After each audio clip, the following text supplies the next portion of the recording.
Hello, everybody, and welcome back to the SCC week number 1, day number 2 here with all the SMITE action you could possibly want. Got one hell of a game for you tonight. Xibalba Storm going up against the Valhalla Valkyries, previously in the SPL, now in the SCC for your viewing pleasure. Spooky here on the cast, joined by none other than Kaizo himself, take you through this match. And Kaizo, I think this is going to be a very interesting game here tonight. I mean, you look at these rosters, you've got some big names on both sides. You've got El Leon over on the Storm, and you take a look over at the Valkyries, and it is a star-studded roster over there. Talk to me a little bit about how this game is going to go in your eyes. Well, hopefully a little bit differently than the one that we got to see a little bit earlier today. If you got the opportunity or perhaps the pleasure to watch the games this morning, then you know that we saw some very unconventional things. We saw Deathwalker seemingly, fulfilling some kind of sub-goal to split push a certain number of waves in dual lane as Cthulhu. But whatever they were doing, it certainly did not work against the Ward. So we're looking for some much more, down-to-earth, wholesome SMITE going into this set. And can I just say, Spooky, that SPL World Championship MVP jungler Sam for Soccer being in the SCC, it's a pleasure to have the opportunity to cast, but it is frankly shocking to me that this guy ended up down here with us. A pleasure to cast, perhaps not a pleasure to play against. We've seen El Leon in the scene for quite some time. He's had his own chances to go against some of these pro players as well. But now, here in this game, I mean, it's a tough challenge to go up against, especially in your first week here. Do you think there's any kind of anxiety going into this? Oh, no. I mean, once you get to this point, Spooky, it's literally, you don't even look at the names you're loading in against, and it wouldn't really matter even if you did see them, because everybody needs to be confident, needs to believe that they are the one that's going to be walking off the battleground of the gods with the victory at the end of the day. I would not be surprised at all if both of these teams are loading into this match thinking that they are the favorite to win this game. Well, there's only really one way to find out, isn't there, Kaizo? We can talk about it all day long, all night long, but where really things start to shape up and they start to form up. So when we get to that picks and bans stage, that's where everything really comes to light. And we've seen some stuff today in the SPL, but these games are played. The patch prior, these are on 10.3, not on the 10.4 patch. So looking at things, how do you expect that to change things? Are there any picks you're looking towards? Are we going to be seeing a lot of that Marquigris we've been seeing in the SPL today, or do you think that's going to take a minute for it to catch on here in the SCC? I would definitely think that we can expect to see more of the Marty. We saw him a little bit earlier today, and to pretty significant effect, I would say. It's a character that has seemingly all of the tools required to be a powerful force in the meta right now. The CC immune self-banish ult a la Valkyrie's Discretion of Freya is incredibly powerful. It's a great defensive resource he's got available to him. He's got great long-range crowd control as well as some long-range damage that is next to unavoidable. And the scaling on this guy is something absurd. Like, it is literally Anubis ult amounts of damage that the guy pumps out once he goes up into the air. So if we don't see any attention paid to him, I'd be a little bit surprised. But I think that these bans that we're getting right here are not going to be surprising anybody at all. Specifically that Terra ban coming out from the Storm. Now, we don't typically see Terra banned away super often, but this feels like a direct shout out to Gamma. If you've seen Gamma on the God, you know you don't want to be playing against it. Taking that off the board as well as that Aphrodite. And there's two really support bans that we see there, since Aphrodite has been shifting more towards that position since the changes. Hades also taken off the board, leaves quite a few picks up. We've seen the Manas coming through. We've seen the Guan Yus specifically as well. Where do these teams look for their first pick? With Storm being on this left side, they go straight for that Marty, or are they looking at a solo laner? I think that you've got a couple of options available to you here. You've got your Yamoja if you want to go for the support. You've also got a good amount of junglers still up right now. Naja and Mercury are taken off, but that does still leave open things like Thor, which we saw banned out earlier today. You've still got the Hebo available. You've still got Kali available. Bakasura has also been making a sort of resurgence in the meta. A lot of different stuff available, and it looks like the Storm are going to go for the Yamoja. That does leave open things like we mentioned, the Guan Yu, all of these junglers, not to mention both Kurnanos and Ishtar still available. It is quite the playground for these teams here. They've got pretty much their pick of the litter. Now, with Storm going for this Yamoja first pick, do you think that limits some of what the Valkyries may be looking at? Obviously, they are going to go ahead and pick up that Martigris, which was left open, but things like the Kurnanos don't really get through this Yamoja super well. Things like the Guan Yu are stopped by the River's Rebuke very effectively. Do you think that this dissuades them from going that route?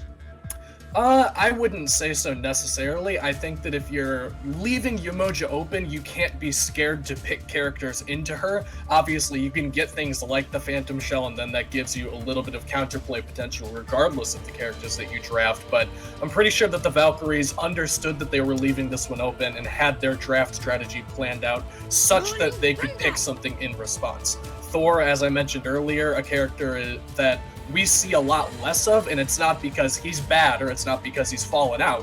It's because people don't want to play against him, man. Like, the character is just that good. That semi-global ultimate, a very big factor in the early and mid stages, and then the damage scaling on this god also keeps him relevant going into the late game.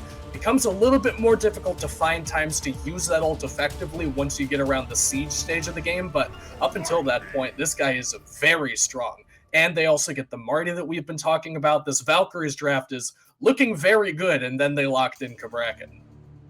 Aggression seems to be the name of the game. You put Marty and Kabrakan in the same lane, someone's going to be getting run at, and it is probably not the team with that duo lane. I'm looking at this Thor. It's got my eye.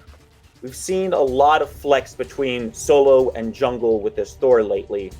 If you are the Valkyries, if you're Sam for Soccer, and you're looking over at this draft, where are you wanting to put it? I would say probably you got to give it to Sam for Soccer, because the guy, I've seen the Thor, I've seen the Thanatos, they're kind of that same vein. I think that they both perform at about the same frequency, I would argue, and I definitely don't want to take Thanatos away from this guy, and I definitely don't want to take Thor when it's very good away from Sam for Soccer. So I'd like to see him pilot that. I do think there is flex potential in this draft, as you mentioned. The Thor can go the solo lane. I don't know that that's necessarily his best role right now. I do think that he's probably better in the jungle. And I also think that it's worth mentioning that the Marty, in my eyes, is actually a better mid laner than an ADC. He likes to be very close to his towers, doesn't want to have to get that ultimate forced out, because that is his main safety tool. It's very, very good, make no mistake about that. But without that ult available, he doesn't have a whole lot of ways to live. So the shorter mid lane as opposed to the longer duration dual lane that you have to go to actually get to safety, I think lends to this character being a bit better as a mid laner than an ADC. Look, guys, I'm going to do something rare. I'm going to do something that I never thought I would do. I promised myself I wouldn't do. All right. I'm going to agree with you. Oh my god. I know. It is shocking. But I do personally prefer the Marty going in that mid lane as well. Sit up in my chair after that one. I didn't expect that at all today. You're going to have to savor it, because it's not going to happen many more times. It's also not going to be happening with the Valkyries, because they are locking in that Janus. That does mean this Marty most likely going to that dual lane. Yep. Guys, we've seen stranger things in the world. I mean, we've seen Janus support. There's a world where they could put it in the long lane, put it into the off roll and just have it farming up. I wouldn't like that very much. Yeah.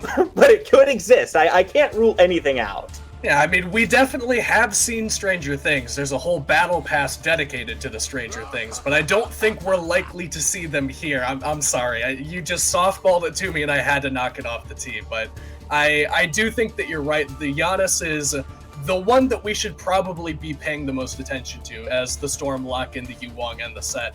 Giannis, a character that if you read patch notes, if you watch the update show, you know has a buff coming. Actually, in the 10.4 patch, we'll be getting some additional percent penetration on the ultimate. But right now, as he sits in this set, as we're playing on this current patch, Giannis is just the same Giannis that we're accustomed to. And I do think that there is a spot for him in the meta, maybe not at the top of the mid lane pool, but the itemization is kind of moving back toward things that Giannis would traditionally like to buy. He's not very good at the stacking builds or the Tablet of Destinies or proc builds or stuff like that, but when it comes to just build Doom Orb, build Spear of Desolation, Giannis likes to go fast and he likes to have cooldown. So I think you've already got two very key components to making this character actually pretty comfortable in the meta right now. I'm excited to see what Crim's going to do on this pick because I do think that it has some merit to it even before it gets the buzz. Now, you and I are going to have some words later because you specifically yelled at me about a pun I made before this started. I did, and you deserved it. We can get to that. I did not. You can't do this. Before we get to all that, though, we've got a game ahead of us, Kaizo. Let's get straight into that. Let's do it. And we'll go ahead and cover some of this action, because my mind now goes over to this solo lane. I see Aquarius, I see Tyr, I see them paired up right next to each other. I'm excited. Talk to me about this Tyr Aquarius a little bit here, because it's been such a prominent force throughout the scene. Yeah, it's not one you want to load in against, man. And I think that the Xibalba Storm are kind of in for a lot of that, alongside the Samversakr Thor and the Wowie on this new exciting toy of the Marty Chorus. They've kind of gotten their pick of the draft as we see a little bit of pressure on the duel in here. Potential invade, Spooky. They're looking for it. Doesn't look like they're going to find too much. Actually, they do find the purple buff, it looks like. He's still sitting on the ground there. That's tough. There's no XP for the Valhalla Valkyries on that left side. Still sitting at level 1. In the mid lane. A little bit of trades back and forth. You can see them looking for the pressure, but Samversakr is taken very low. Has to find his way out. Grims does get through the wall, looking for an escape. They're looking for him, and Elion finds the first blood. The Skewer gets the Storm off to a good start. Storming out the gates. And I just not excited for that gameplay from the Valkyries, because I said I wanted to see what this Giannis is going to do, and he immediately missed an unstable vortex in that fight, and that's the reason that goes the way it did. The only reason Samversakr played that aggressively was because they thought they could pop shards and go for that kill, but didn't end up getting it. Aquarius may be falling himself. Elion looking to get very active here. Well, Fearless into the tower, not gonna find the damage. It does pull the beads out from Slash. Samversakr looking to stay active here. Good hammer. Doesn't find the Mjolnir's attunement. Looking for a way back out. Berserker's Barrage puts the damage out. And so far, Kaizo, this has been a scrappy little game. We're only 2 minutes in, and there may only be one kill. But boy, they are looking for more. Yeah, one kill, but there are currently 3 different relics on cooldown and a whole bunch of shards also unavailable. We saw the trade in mid, a lot of shards get used there, then 3 sets of beads go off in the right lane during that engagement. This is a clear indication of the fact that these two teams are feeling hostile, man. They loaded into this game and shows violence, and I do think that's probably going to favor the Valkyries here. The Slash Horus is, you know, fine in lane, but it's not exactly one that you want to look for like a bunch of trades with, whereas Aquarius, he gets level 2 and immediately is happy to take as many fights as possible. I think this is where a lot of the attention is going to be, and the junglers seem to understand that as well. Keep an eye on Elion here, looking for this blue buff invade. Sam is wise too, and he's looking to punish this one. Aquarius won't be here for it. Nice. Secure the blue buff for themselves. The Valkyries feeling pretty happy about that one. So far, it's been a lot of jungle aggression, Kaizo. Elion has been leading the charge on these fights. As this game goes on, is that going to be a problem? Is this something that the Valkyries need to stop early? I would say that it probably does end up eventually favoring the Storm if this game goes late. There's no shot he stole it. He stole it with the bubble! With the tiny bouncing, the little tiny baby bouncing bubble, that's the one that stole that? That's the one! You mean to tell me that Wowie could not secure that with an acid rain over the third bounce of a bouncing bubble from Bolden. I'm flabbergasted. I'm dumbfounded. I'm stupefied by that. They're warming up. I didn't know that this is a warm-up game, man. You'll have to excuse me. But going back to the original point before all that nonsense, I do think that the Xibalba Storm draft is likely to be your favorite going into the late game if we do end up going there. Because the inherent scaling on characters like Set that have a largely auto-attack centered damage output, like this Yu Wong that wants to get all the levels online to get the abilities hurting as much as possible, getting upwards of 1,000 damage each and basically one-shotting a backliner, this is always going to favor Xibalba Storm, whereas, we talked about even on the desk, Samfrasakar on this Thor is very good in the early game, very strong in the mid game, but once you get to the siege stage of the game, it does tend to fall off a little bit and be a little bit more difficult to find good timings to use the ult. The ult is still very strong, but as far as actually finding an opportunity to use it, where it feels like you're getting good value out of that cooldown, those are pretty scarce and far between. So I do think that you want to push this one to the late game if you're the Xibalba Storm, but the Valkyries aren't likely to go quietly into that good night. So that brings us to items here real quick, Kaizo, because as you mentioned, Samfrasakar on this Thor wants to be more proactive in the early to mid game. Going for this Transcendence first item, looking to get a little bit more farm, prioritizing taking those jungle camps, maybe instead of looking for these ganks as much. With Elyon constantly rotating to these blue buffs, which you see happening on that right side right now, could be a problem here. And we'll have to take a look at what's going on in Soul Lane because it looks like they're getting pretty active over there. Horus on the defense and actually ults out one member, but Elyon still manages to take down Samfrasakar. Aquarius has to burn the ult, getting up over the wall there. It does get to safety, does make it out with his blue buff as well. But I don't know, Kaizo, trading a blue buff for your jungler, it's not a super worth trade. And look at this, this purple buff is between towers right now, and it is still under duress. Riz does find a solo kill onto Erupt Crimson. Meanwhile, I'm really focused on this purple buff. I'm not going to lie, guys. I need to see it go down. Okay, Wowie does finally have a purple. Bro, Wowie's got to be so done with Bolden by now. I think that if Brendan steps up to one more of these purple buffs, he is calling the authorities, he's calling Samfrasakar, he's calling Crimson and sending all of the ults to this next purple buff spawn. So keep your eyes on that respawn timer because Spark's likely to fly around that one. And actually, Spark's flying in left lane right now. Yeah, death from above has to be forced out there. Wowie looking for the safety.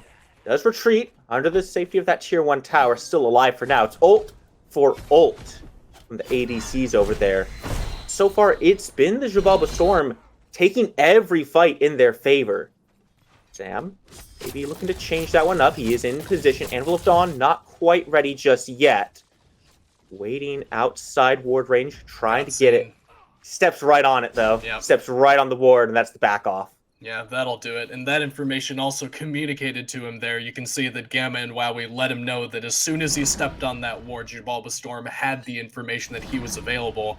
And now it's going to have to be a different look for Samfrasakar, because ideally, when you're playing Thor, you want a lane to be pretty far pushed up so you can go for an easy gank over the wall. But if they're not going to be consistently standing on that tower line, you got to find some value somewhere else.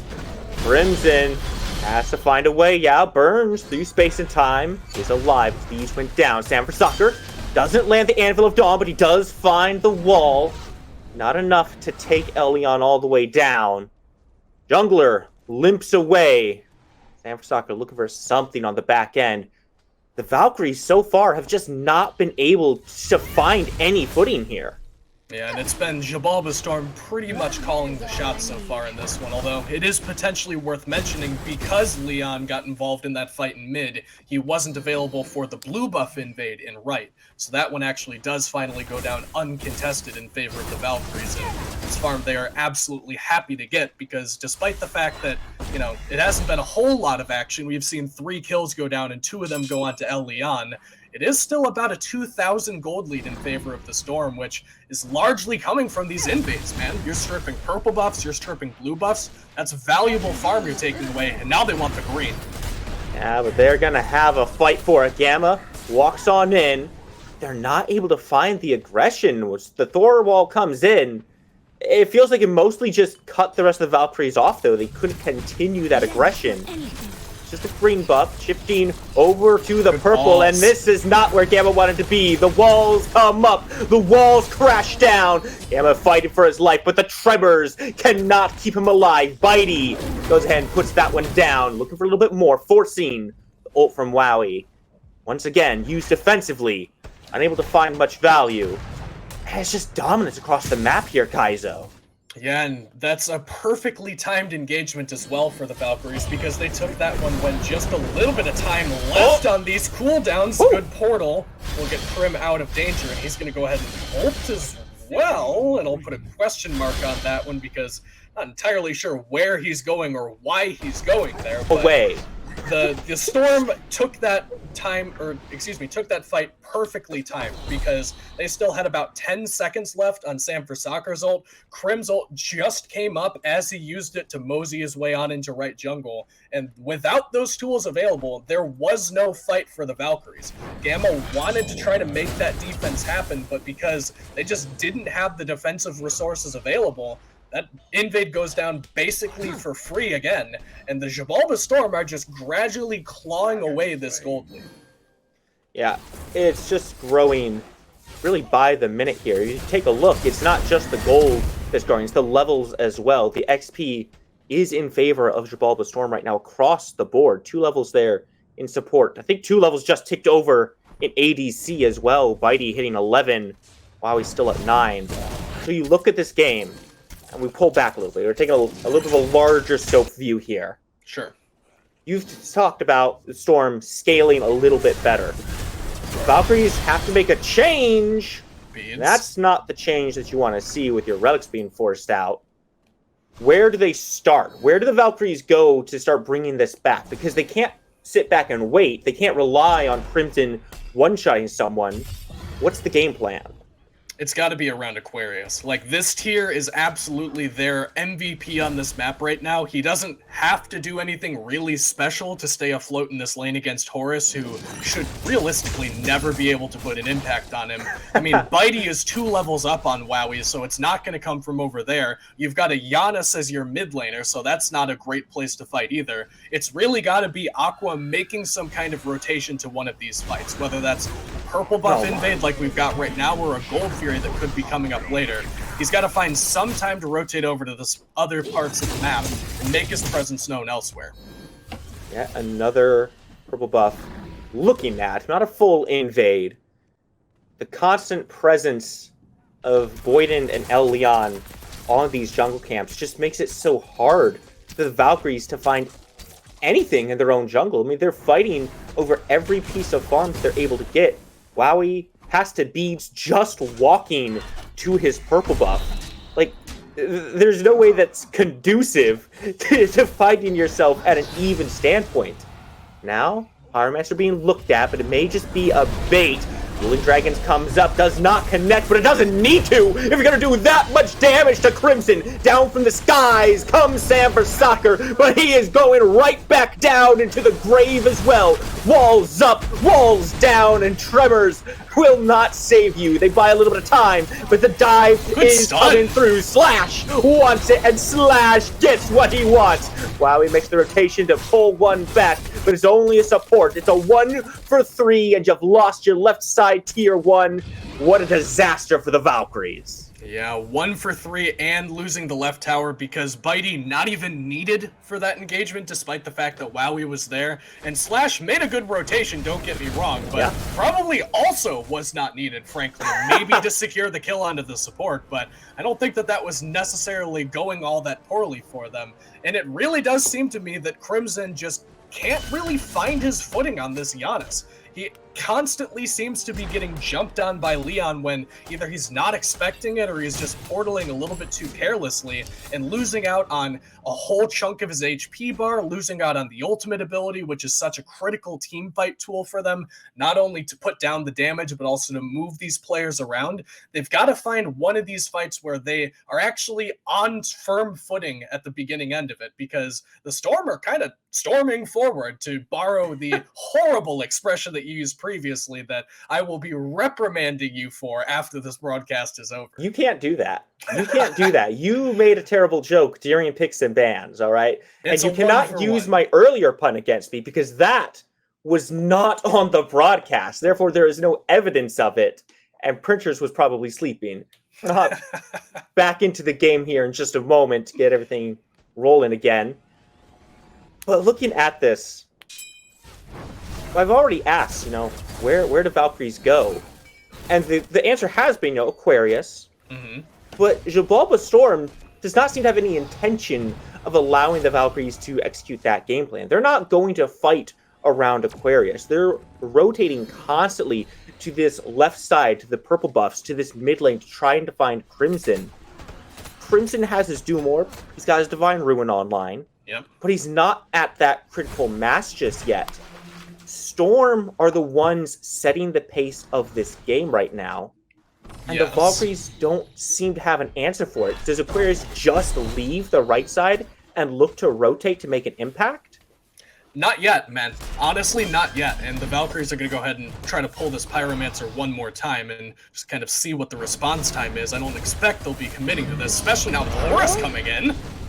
Big Bracknell comes through, but he's got nowhere to go. Surrounded by 3. Here comes Erupt Crimson through space and time itself to every wall on the map. Storm are surging forward. Bitey finds himself a double kill. The long distance shots are just a barrage of terror against the health bars of the Valkyries. And they will fly no more. They have to retreat back to this tier 2. One more tower falls. And frankly, I think that Pyromancer is going the way of the Storm. Yeah, likely to go down in consequence as well. And, Spooky, I was trying to get a second to bring something up because I thought I had a very smart thing that I was about to say. I was going to say that the reason that the Storm haven't really pulled the trigger on any of these major objectives, haven't tried to siege a middle tower, haven't tried to go for the Gold Fury or for the Pyromancer, I thought was because they were trying to sit on their resources and make sure that the Valkyries were trying to sit on their resources and make sure the Storm weren't in a position to do so.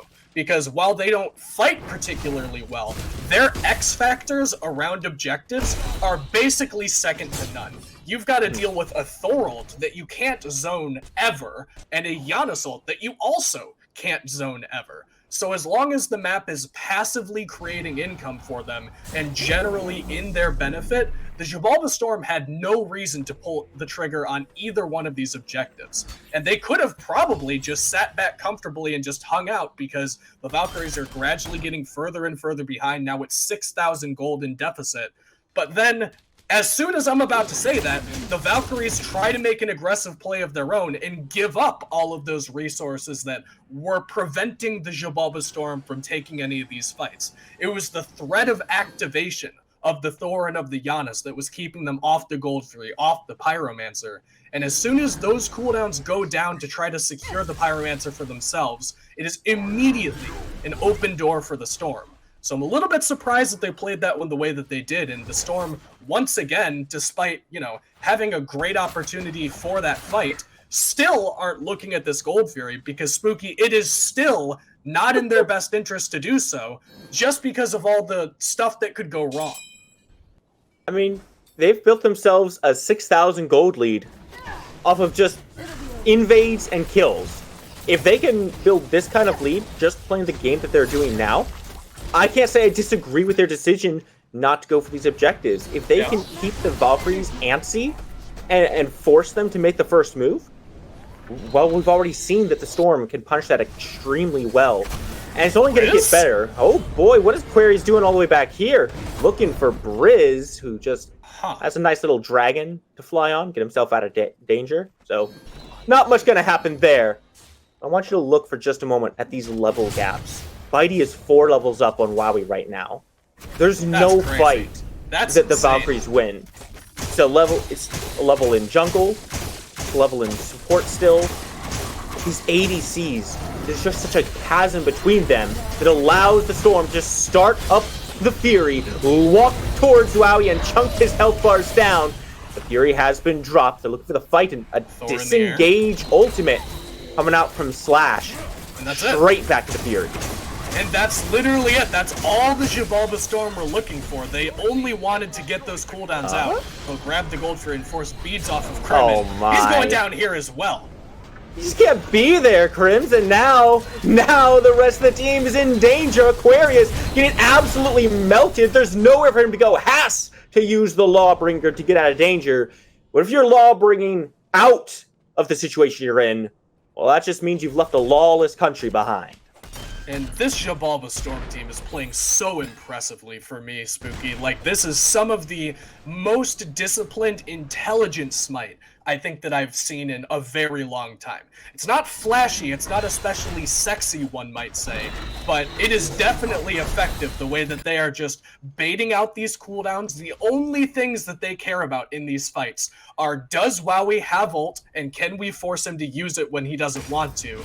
And are we at risk of being Thor Giannis ulted at a moment's notice? As long as those three things are not a factor in these fights, the Xibalba Storm are doing whatever they please. They're engaging on whoever they want to. They're now starting to take whatever objectives they want to when those cooldowns are down. But anytime they're available, if they can't bait them out effectively, they're not committing to anything. There is no benefit from trying to gamble their lead right now. And they understand that, and they are making no risks whatsoever with that lead. Oh boy, Sam has walked into a bad spot. This is not your side of the map, Riz. Something to say about that one. Let me ask you something here, Kaizo. Ask me. Giannis ult, Thor ult. Okay. Are they still a threat? Are they even a threat? How far behind the Valkyries are, losing every fight, and at this point just being walked at by the Storm. What can they actually do with those ults besides use them defensively? Look, man, I understand how it might seem and how it might feel based on the momentum of the game, but if you're talking about, like, the difference between having 0% chance of losing this game for continuing to play it carefully and 2% chance of losing this game if you go a little bit too aggressive, I think that the Xibalba Storm are going to agree that 2% is always a little bit too much. Well, so are three people in Aquarius' eyes. He's going to get walked down, trapped into that tower, nowhere for him to go. And it's just a clinical sweep across the map. Left side goes down first. All right, Storm takes it to the mid lane. Bring that tower down. All right, boys, it's time to walk down this right side. And it might be a tier 2 in danger as well there. There's no response from the Valkyries just yet. Sam is in the area without many minions here just yet. It's going to be a slow push. And yeah, split push coming out as well from the Valkyries in left lane and mid lane. Crimson getting some needed farm in left. Meanwhile, Wowie had the mid lane split push going to grab some of that farm also, but did end up getting forced out by El Leon going for the back. And now, with everybody resetting, everybody was on vision, now it's Fire Giant time, Spooky. And Sam's already in the air. Yeah, Sam looking for someone. He catches him down on the ground. Boyden in some trouble finally, but he just gets himself right back out. The blades of retribution push the Valkyries away, and Briz finishes the kill onto Aquarius. No more tank for the Valkyries. That means the go button is on. Slash through the skies, looking for two more, and he might just find them. Already in some danger. Wowie does not get caught by the Riptide. Gets himself to safety. That just means this Fire Giant is going the way of the Storm. You know who does get caught by that, though, is the Blinken from Slash gets caught by his own Riptide, and it's a lonely Sam for soccer here to defend this Fire Giant, Spooky. Does he have what it takes? It's going to be a tough one. 3 levels down on El Leon, but they don't seem to know he's there. Valkyries pushing in from the front side. He's got the entrance on the back from the sky. Wow, he rains damage down, but it's not enough to save his support's life. And it's just another disengage from the Storm. Sam still has not been spotted. This is his own ward. They don't know he's here. Can he make the hero play? He finds the stun. He's not able to find the steal. And now it's 4-5 side, chasing him down. Bitey takes the job, and he puts it on the completed list. Sam for Soccer tried to make the hero play. He ends up in a hero's grave. Damn, that looked good too. Like, I thought for sure he had that based on the timing and, I don't know, maybe some kind of like, I'm an anime watcher, so maybe I felt like that protagonist moment kicking in there. I thought for sure that he was going to steal that one away. But now it's actually the rest of the Valkyries that have to be fairly careful here. Orasol could very well chase them out. Xibalba Storm just picks up one more objective here. Oni Fury going their way. Fire Giant, Oni Fury. That's some of the best push potential that you could have in the game. Now, 15-1. Who has the protagonist energy? Is it Storm with their dominant lead? Or is this more of an underdog story for you? Oh, man.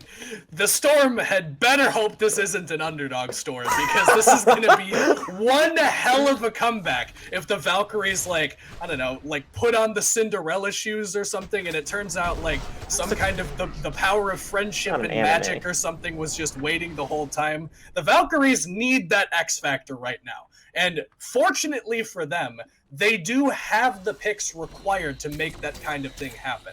I have been talking about Giannis for the past, I don't know, 5 years that he's been in the game as a character that can change the game in a moment's notice. He's not your traditional, just sit in the back line, pump out damage sort of mid laner. He's a mid laner where you sit on a corner, you wait for the enemy team to engage, and then you try to change the course of the game in one cast of your ultimate ability.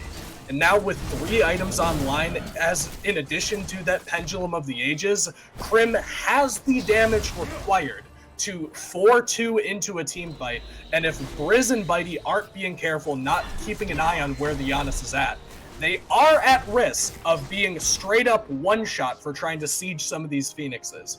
It's going to be hard. It is not going to be a likely circumstance by any stretch of the imagination, but he has the X factor required to change the game alongside this Sam for Soccer ultimate. Let's talk about that damage a little bit here, Kaiser, because you've raised some very good points. Rod Tahuti completed by Crimson. This is an item that kind of disappeared for a little bit, wasn't super popular after some changes. Recently got a little bit of a buff, bring his effective damage up a little bit. Do you think that change from 50% to 60% is enough to make this Janus relevant? As far behind as he is, levels, actually he's level 20 now, so he caught up on that, but gold-wise, he is nowhere close to Briz. Can this get them where they need to be? They're kind of going to have to hope that it does, man, if I'm going to be honest with you, because if it's not going to be the Giannis, if it's not Crimson, then it's going to have to be, I don't even know what. Sam for Soccer gets a dunk down and sets up for damage from Wowie, who, it is worth noting, also has most of his damage online. No starter available, but he does at least have something. And Crimson will be vacating the premises here. What a good blink coming out from Crimson there. Blink for blink, gets the ult. Take a look at this push, though, coming out from the Valkyries. They're trying to find some kind of gold on the map. They're going to get the tier 1, leaving only 1 tower left for Xibalba Storm in the tier 1 line. Looking for a tier 2. Elion is in the area, but keep an eye on that right side as well. Fire Giant is coming up relatively soon. The Storm is in position to make a play for it. Leon goes ahead and clears the wave. But Valkyries, they're playing a dangerous game here. Yeah, you'll see a lot of this from these veteran teams, though, when they understand they're absolutely not going to be stepping up to this Fire Giant. There is next to no reason for them to gamble the game on whether or not this Fire Giant goes in their favor. They'll just spread out the map, get what farm they can. They get not only a tier 1 tower, also a tier 2. That's very valuable gold when everybody is still fighting toward that level 20 full build status on the map. So do still get a little something relevant for this next defense, but they got to get in position pretty quickly. Sam for Soccer is not available, but fortunately for them, neither is El Leon, pushing up these mid waves and taking his time getting to mid, doing all the homework, making sure that if this Siege and Right goes well, they can just transition over the mid lane, because don't forget, Spooky, they've done 3 Pyromancers. That is 3 runic bombs sitting in their inventory, waiting to do a whole bunch of true damage to these Phoenixes. This could very well break the base on this Siege with this true damage ability from this runic bomb, but even if they get 1, they don't necessarily have to stop there. This could very well be several Phoenixes going down. Yeah, this is a break point, and oh boy, I don't think this is where the Valkyries were expecting them to be. Okay. Pop, pop, 2 bombs, and the Phoenix is no more. Yep. They still have 1 more on this right side. When Phoenix down, can the Valkyries hold the line? They are going to push Storm back for a moment. With that left bird down, this gets a lot more complicated. God, I love Horus, man. That character is so sick. Like, he puts 1 singular minion into the left Phoenix to remove the backdoor protections and get the additional damage for those runic bombs, and then Elion and Horus Slash can just take the Phoenix by themselves with those bombs. Here comes the engage. Slash is looking for it. The portal coming out from Rep Crimson, but still, they're not able to find themselves any kills on this. The Fire Giant is still keeping the Storm rather healthy here, along with the Horus healing. But looks like the Storm have decided to take their opportunities elsewhere. They're no longer interested in this right side bird. Where do they go? Are they going primal? Wherever they want, man. Like, literally the entirety of this map has their name on it. They've walked around every corridor in this jungle with a Sharpie and just written Xibalba's Storm on every single rock in this jungle. There is not a drop of farm on this map that if they wanted it and cared enough about it, they couldn't walk to and do it at this point. So they must have had some kind of spikes that they were going back for, be that, I don't know, a starter item that was still needing to be upgraded for El Leon, perhaps, or maybe trading out something for a Deathbringer for Bitey. I'm not sure what they were missing. Oh, you know what? I'm taking a look at these builds. Look at that last item that Bitey just picked up. That is a Seer of the Jungle. And that is not one that you are likely to see a whole lot of on ADCs, but it is such a cool item for them when you finally do. This makes you deal additional damage to jungle monsters, and guess what Fire Giant counts as, Spooky? A structure? No, very close, and I appreciate the effort, but Fire Giant counts as a jungle monster, which means that Bitey can do 35% additional damage to them, and a whole lot more to the enemy team. Well, they are going to go ahead and start bringing that damage to the enemy team. Slash going up into the sky, bringing it back to the rest of his team. Sam Soccer junks down onto Bitey, but it eats the beads. The Jolt gets him to safety. What is that damage coming out from Briz? He just erased Sam Soccer from the entire game. He's no longer here. They went to his computer and deleted the game files, and they sent him home. Fire Giants, now enhanced, looking pretty free for Storm. What is it, like, uninstall System 32 or something like that? Whatever that, like, the meme I think it's is 64 that you now. do. I don't know. Whatever the meme is, that is definitely what they just did to Sam Soccer's computer. He has made next to no impact on this game so far, Spooky. He tried his best to get that steal early on, but otherwise, he has been entirely contained on this Thor pick. Look at those damage charts as the Xibalba Storm pick up their free enhanced Fire Giant. Was Bitey tanking that? He could have. I mean, if he I think Bitey was actually tanking that, and because of the Seer, it just didn't matter. The reduced damage just didn't matter. He was still chunking it so hard. He's about to chunk this Phoenix, too. Valkyries have to step forward. They do throw out the ultimate, but the shell is good. Phantom just walks straight through those walls. Bird's still alive somehow. But at that health total, it's not long for this world here, Kaizo. All it takes is Storm walking in and not even autoing, sneezing on it. And indeed, that bird burns down. Left side is back up. But for how long? Not very, man. Not at the pace that the Xibalba... The Xibalba Storm. I don't know what just happened there. Like, something came over me, but definitely it is in the favor of the Xibalba Storm here to just walk on over and pick up this left Phoenix for free. Leon jumps in. All of the rest of the blue jerseys head on over. This is 1 or 2 odds from Crumble. Aquarius, what are we doing up here, my friend? He stepped up to fight the storm, and he is getting an ultimate out. But where is that ultimate going? It's going into the base of the Valkyries, and they land right behind them. Wowie to the skies, has to try to find a way out. Rift's Rebuke doesn't find anything, but Erupt Crimson has found one. Bitey has been taken out of the fight, but now he's far in enemy lines, where he finds a way out through space and time. The Dueling Dragons come out, but they don't connect the damage, and somehow the Valkyries are still hanging on. As I said, though, 2 fall. They lose their wings and go to the ground. Only 2 defenders left for this middle bird.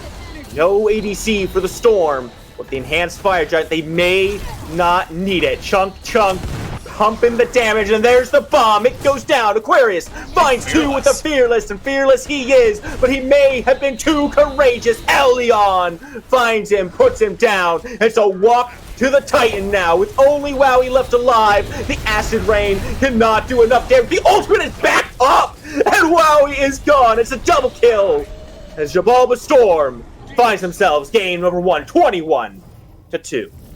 In 33 minutes as well, and Crazy. 33 calculated, surgical, precise minutes from them as well. I don't think that you could point to a single mistake that was made in that game. They had 2 deaths the entire game, Spooky, just the 2 of them. And one of them was at the end of the game where Bitey gets one-shot by getting Thor ulted and Giannis ulted at the same time.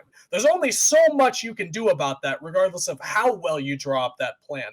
I don't even know what I'm supposed to say that they need to do differently going into game number 2, because frankly, nothing seemed to work for them. They drafted the Giannis, the Thor. They thought, I don't know, maybe rotate around the map, use the semi-global and the global ultimates, try to make some impact in the side lanes, but the Storm just shut them down at all turns. Leon was a force to be reckoned with in the early game on this set, and they just transitioned beautifully into the mid-game around these objectives. I have not seen that precise of objective play from any team before, even at players at the SPL level.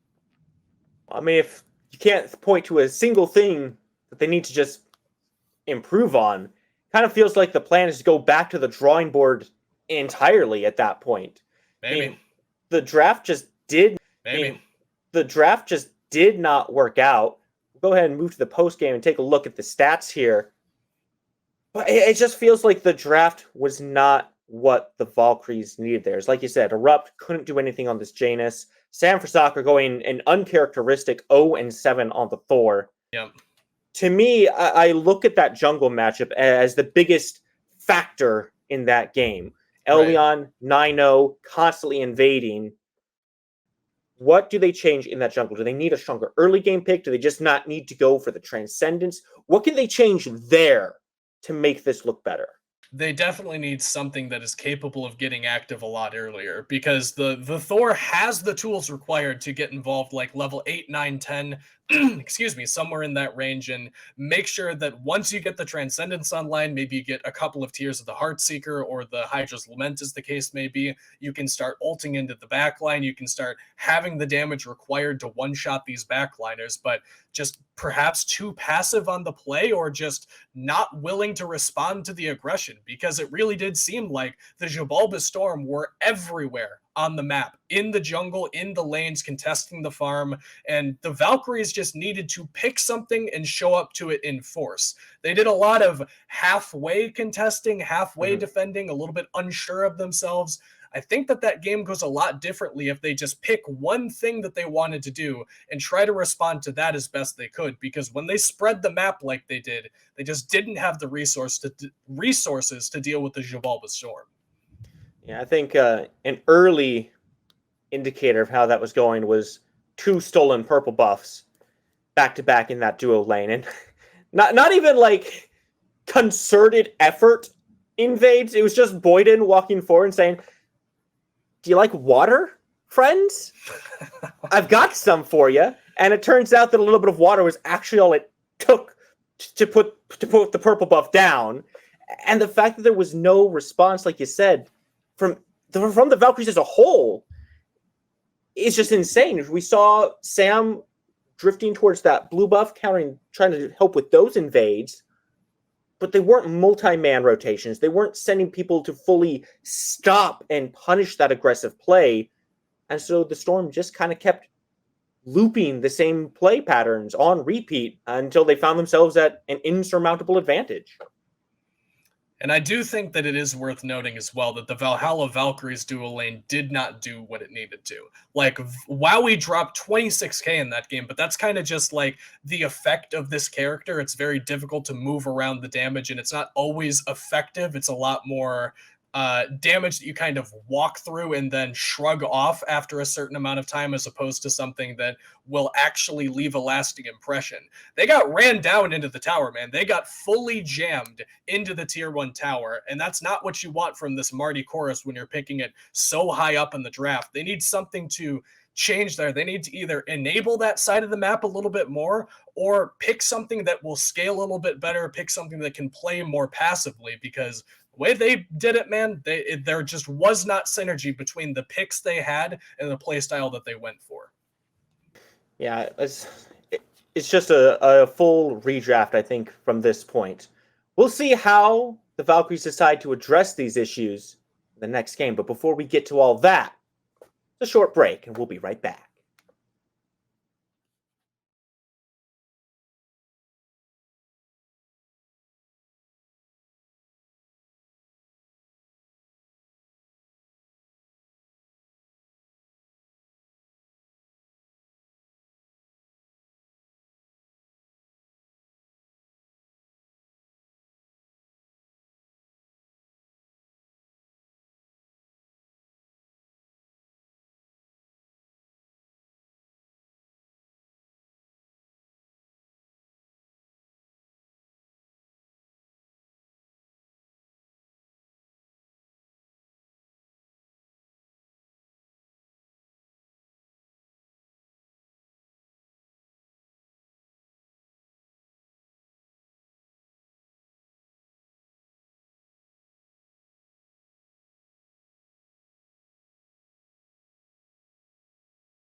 All right, everybody, welcome back to the match. SCC continues. Xibalba Storm against the Valhalla Valkyries. And frankly, Kaizo, it was a pretty stormy game for the Valks in game number 1 there, but they're not off to Valhalla just yet because they got one more at the very least to get through.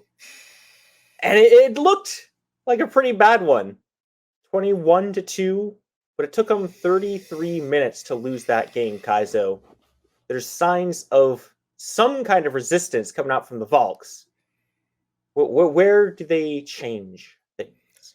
I don't know. I don't know that I would necessarily agree that there were signs of life there. I feel like that's Resistance, suggesting not that life. it was like they were gliding down to the bottom, but it wasn't a glide, more as like a slow fall. It's the difference between like they had like a glider on their back versus a parachute that just, wasn't super great to me. And I do think that we talked about it a little bit after game number 1. You're not a fan of that reference. You don't think that was a good one? I'm just thinking about that. I'm like, okay, it's basically still gliding because there's still something like catching the air. It's a controlled fall. They're both controlled falls. That's all a glide is, Kaizo. Okay. Back to the SMITE at hand here.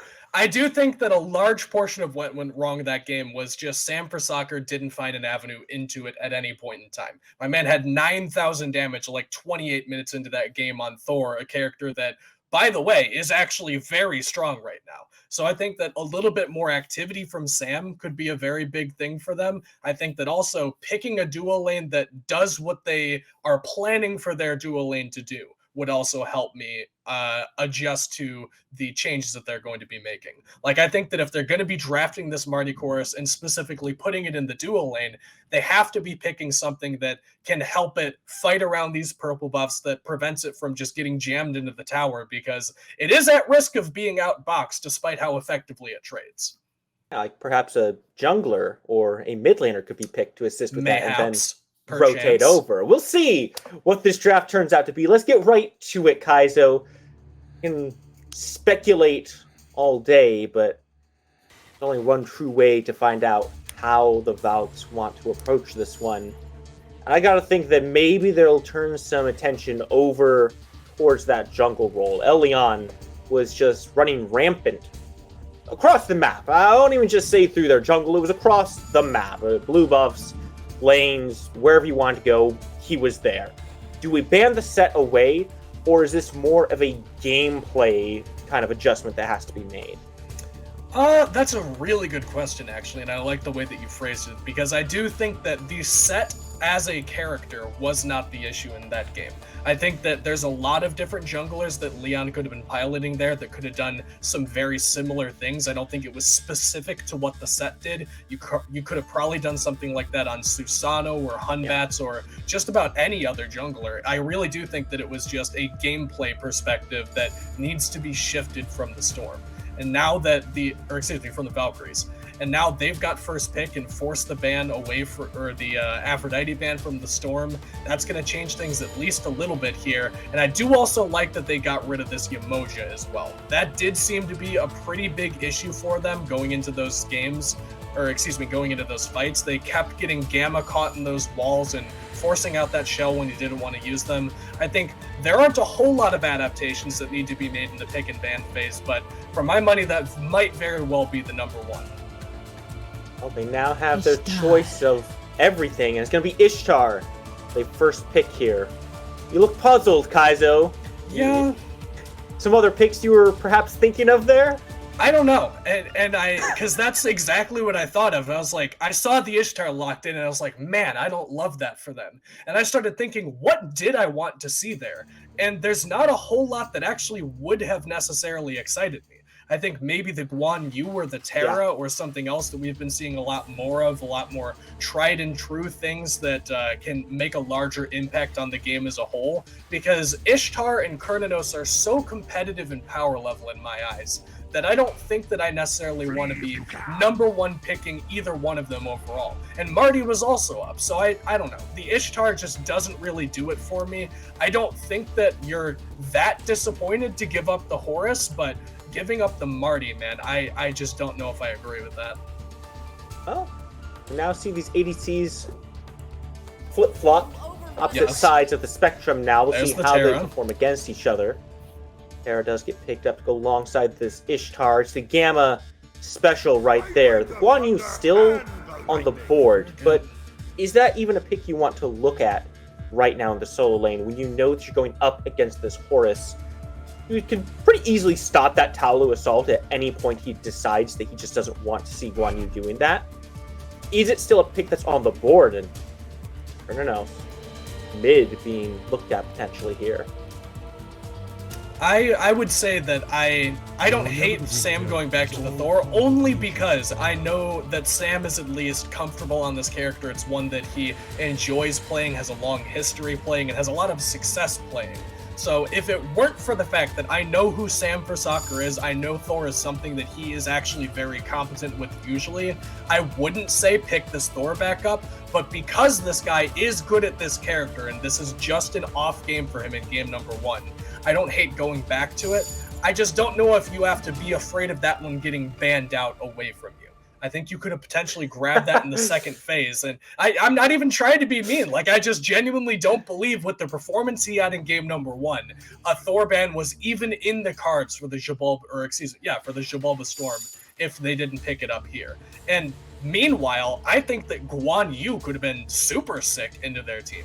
Like, I've played sets in different leagues throughout the scene and in like different tournaments where if you get Terra, Ishtar, Guan Yu, I know. Right? If you get Terra, Ishtar, Guan Yu, you're pretty much thinking, we already won this game in the picks and bans phase. That's just how good those characters are in the late game. If you can cling on long enough to get to level, 15 through level 20 with those picks, I genuinely don't know how you're supposed to lose a game of Smite. So not grabbing the Guan Yu there is a bit of a head scratcher for me, but I guess they do seem to think that the Thor was at risk of being banned out and worth being picked up a second time. Oh, it's Ao Kuang and Poseidon being banned away by the Valks. It does leave the Circuit up. I'm assuming that Poseidon is looking towards El Leon as well. Still leaves pretty much the Yu Huang up for Briz over there. He can run that back if he wants to. Given his performance in game number 1, I wouldn't be too terribly shocked to see that. Here's the Valks Bellona confirming that it is going to be Thor in the jungle on Sam for Soccer. Allow me to unburden you. I don't know. I'm looking at this draft. It's got a lot of artillery. It's very long range. Totes is back very comfortably. Ishtar can do the same. Is that what they need? Is that enough? Is the safety there this time around to mitigate the aggression that the Storm just loves to play with? I don't know about that in particular, but I do like the Thoth pick very specifically into what I am assuming is going to be Marty in the mid lane. I think that Kern is likely to be your ADC here just to match up against that Ishtar. I think that Marty's range is very frustrating to play against, and a lot of characters in the mid lane will struggle with avoiding his damage and being able to clear the wave safely. Thoth needs to worry about neither one of those things. He will play from the next map over if he very well needs to, and cast from max range at all times and still be able to outpoke you while clearing the wave. So wait, I do actually really like that. You seem puzzled by that. Have you never played Thoth before? Am I not supposed to just stand in front of them? No, like I'm a melee character? This is why you're still in gold. You need to stand out of the enemy damage and try to avoid getting hit by it to preserve your health bar. And I think that's what we're going to see Crimson doing a lot of here, is just standing off to the side of Briz on this Marty and making sure that he doesn't get trapped in that damage, poking him out, forcing him back to base. I think that the mid 3v3 for the Valks now is actually very competent when it comes to specifically dealing with this Marty and also staying well out of range of this Circuit. I think the adaptations they've made here in this picks and bans phase, while not necessarily what I would have done, and obviously they know better than I do, but I do think that they ended up coming out with a pretty succinct game plan. Well, we will see just how well the adaptations are put into practice. Let's get into the game. Let's see how this one is going to play out here. And frankly, the first thing I'm looking for is whether the Storm is going to be running at the Valkyries or not in their purple buff. I do want to point out that this is a bit of a switch up here. Cthulhu being the last pick for Storm That horse is going over to that support role. He's going to be in the dual lane alongside the Kernanos here on Bitey. So looking at this, how do you feel that plays against the dual lane of Wowie and Gamma? This Ishtar and this Terra, who is notoriously not that great before level 3. Right. I do think that level 3 forward, Gamma and Wowie are likely to have the better end of this lane for the vast majority of the time, but level 2 specifically, as we see beads forced out there or on Crimson, rather, I think level 2 in particular, Wowie and Bolden can look to play pretty aggressively here once these waves push back out. They've got all their relevant tools at level 2 versus Gamma, who really needs that level 3 mark in order to be very impactful, and that's why you see Bolden just stepping forward and trying to put some damage on Wowie. Oh my goodness, the aggression in this mid lane does not work out for Leon. Sam for Soccer has informed him that it was just a warm-up in game number 1, and now he's feeling himself a little bit better. An early beads pull from Elion onto Crim's. Fight's turned around quite effectively. So given how game number 1 went, where this same thing kind of happened but in reverse, how does that make you feel going forward? Oh, you're loving life if you were the Valhalla Valkyries, because you pick the Sam for Soccer Thor and you're like, okay, we know this works. It just has to work this time. I don't know why it didn't work last time, but this time will be different. And to already a minute and a half into this game have something very definitive like a First Blood to tell you game 1 truly was a fluke. Sam has already Gamma just missed his own dash. Game 1 was a fluke. Sam for Soccer is good at the Thor. He will make an impact on the Thor. And already this early on, he's proven that to his team. That is an instant morale boost for the Valhalla Valkyries. No. Guys, so you don't actually have to call Gamma out on that one. You can't just, let it slide. I mean, I bet Gamma was too. He probably didn't expect that to happen like that. But happens to the best of us, do you suppose? And now this aggression just kind of shifted. Is it like an Uno reverse card that's just been pulled out of the Valkyrie's back pocket and slammed down on the table? Now Sam for Soccer leading these invades. Looking for this blue buff as well. With the position of Aquarius, shouldn't be too hard for him to get some assistance on that one either. Keep your eyes up on this right side. Flash knows about it. Try to fight over this. Elion goes ahead and jumps on in, and they do confirm the blue buff themselves. A boon for Slash, but not too great of a loss of time just yet. Surprised that they didn't commit harder for that blue buff engage, actually, because I do think that Thor Bologna just inherently beats out Cthulhu Serket. Cthulhu is a Guardian, remember, so he doesn't have the best damage early on.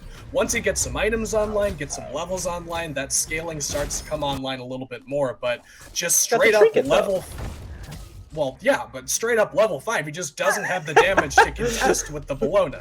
And I do think that, obviously, Serket is a very good early game character. That Deathbane is a lot of damage pretty much at all stages of the game once you get level 1 forward. But I think that Aqua just likely straight up outboxes Slash to the point that there's no way that they can really lose that fight in my eyes. And Cthulhu definitely a character that needs that blue buff a whole lot in order to feel comfortable in this lane. I don't think going the other way, Aqua would have really minded not having it on the Bologna, but Guardians typically tend to be pretty mana hungry. So I'm surprised they didn't commit just a little bit harder to try to get that invade off. I want to talk to you about something real quick here, Kaizo, because you mentioned the Deathbane ability and how potent that one is, right? Mm-hmm. Now, if we look at that word Deathbane, yes, Bane is... Might get back to that, because right now this is the Bitey Bane, as he's getting run at. He's come through looking for the wild hunt, but the beads are on both sides. Wowie finds that kill, but 2 on the board now for the Valkyries. You notice I said Bitey Bane, because Bane is a bad thing. It's a bad thing to someone. Mm-hmm. So if it's Death Bane, you would actually expect it to heal rather than damage. I see where you're going with that, but I don't like it. I can't think of a good argument against it, so I'm going to get angry at it and ignore it and pretend like it didn't happen. And instead talk about how the Valkyries have been playing like a completely different team game 1 to game 2 so far. They started out this game going in thinking, okay, well, game 1 wasn't great. We fell behind early. We never really got the lead back. We got 2 total kills that entire game, and one of them was basically a fluke. And then as soon as the word go drops, they just immediately start playing aggressive. Now some aggression back here. Oh! Anvil of Dawn comes down, was immune by the descent into Madness. Elion is being looked at right now. Slash is the bigger target. He's blocking a lot of it. The damage comes through. Jump out from Elion. Keeps him alive for now. This does forfeit the blue buff that you were just talking about being so critical for Slash. Needs it. Not even a chance. Wait, is he gonna get caught here? He's trying to lazy back, and Sam Frasaker's right on top of him, picks up that kill. You cannot just walk to the blue buff wall after you watch Sam Frasaker walk over there and try to back. Excuse me, Mr. Solo Laner, would you mind not killing yourself to the enemy jungler? Like, we're trying to have a game of Smite here, and Slash just straight up fed Sam Frasaker a free kill for next to no reason. He's like, alright, well, give me blue buff or give me death. And Sam Frasaker absolutely delivered on that one. And he's been playing activated, man. Like, I don't know, I don't think it was mechanical issues in game number 1, just maybe lack of confidence, maybe couldn't find, like, think of where he wanted to put his aggression until it was already too late. He looks much more confident, much more collected, much more capable here in game number 2. It feels like this different solo pick may also have some impact in that as well. Aquarius on this Bellona is fighting a little bit more. She can brawl a little bit more effectively. When you're on that tier, it's a lot of fearless, cleave. Okay, we're walking away until we can do it again. This time, a lot more active, and now with the Vital Amplifier online as well. Talk to me a little bit about this item. Oh, I love it. Oh, that's such a cool item. I didn't even think about this item for Bellona. If we could get a hover on that first item that Bellona's got here, might have to hold that thought, actually, because it looks like Sam Frasaker in the dual lane could be up to a little bit of no good. But Vital Amplifier is one of our new items in the Season 10 patch, specifically coming in 10.3. This is an item that gives you a little bit of power, gives you some health and attack speed. And the passive on this item is that after you heal yourself, you deal increased auto attack damage and get increased auto attack speed, which makes your trading very effective, makes it so that you can sustain in lane a little bit, and makes it so that Bolden has to jump out here and left as I'm trying to talk about this item. Oh, you're all good. Like, he jumped out. He didn't really jump out. He really flew, glided out. Because if you notice, it was a controlled fall. Yes. Yeah, he really just spreads his wings out and goes forward. He doesn't flap him. He's not gaining any altitude there. It's a very, very controlled fall to his teammate. Can we go back to Vital Amplifier for just a second, though? Because I do think that this is one of those items where it is good enough that if you can build it and use it, it is so good you should be buying it every single game. Like, I think Amaterasu is another character that uses this item incredibly effectively. Just so much power, so much attack speed, so much health, and additional damage. I don't know why you wouldn't want this item. Like, I've been building that stuff on Chiron, and it feels amazing. I think we saw it on Surtur a little bit earlier today. Fair enough.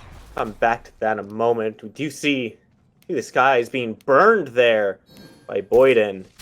Lots of aggression coming out from the Valkyries, stepping up over the wall. Sam Frasaker just in position. Excellent usage of the Blades of Retribution, avoids the Wild Hunt, and the CC chain comes down. Lob, lob, lob, but it's not what kills Boyden. Sam Frasaker into the tower, takes them both, puts them down. 3-0-2. He heard that 0-7, and he's looking to flip that one around. Yeah, no more Owen from this guy. He is Sam for soccer again. Owen? Make no mistake about it. He is, like you said, 3-0-2, and the sole reason that this map is going so well for the Valkyries. Like, I would argue game number 1, you know, I talked about some dual lane woes potentially, but it really was just the lack of jungle presence for them in game 1. And here in game 2, he is not only playing much more active, he is playing much more successfully as well. He's got the touch of gold right now. He cannot do any wrong, it would seem. No, that's Every the speed lane. buff. Okay. You really had to derail me like that. I was in the middle of something. I was feeling very confident about that, and then you threw a pun at me, and now I'm just all over the place. Let's go back to Vital Amplifier. There's no Vital Amplifier for you again. No, but it's like you said, there's a stark difference between game 1 Sam and game 2 Sam. What a wall coming out from Gamma there. Just trying to put some pressure onto Boyden. Sam has always been a player with some very high highs and some tragically low lows as well. Game 1 was not one of his highest points. Game 2, he looks to be changing that around a little bit. He's across the map. Just putting some pressure down. Excellent evade and punish from Erupt Crimson there. Not so much punish, but good evade. May have stepped up too far, though. Last Whisper comes out on Sam Soccer, looking up into the skies. So Erupt Crimson erupts some damage onto El Leon. The final judgment doesn't quite connect. But do you even need it at this point? There's so much damage being put out. Sam, dangerously low. What? Boyden finds the way out back to his mid laner, but Briz is just being melted down, body blocked. He can't get anywhere. Erupt gets the kill all the way under the tier 2 tower. Valkyries, they have taken flight, and they are feeling themselves right now. Is this the same set? Are we watching the same players in this game? Because the gameplay is just drastically different, and a fantastic wall there from Gamma. And that should be the end of fighting.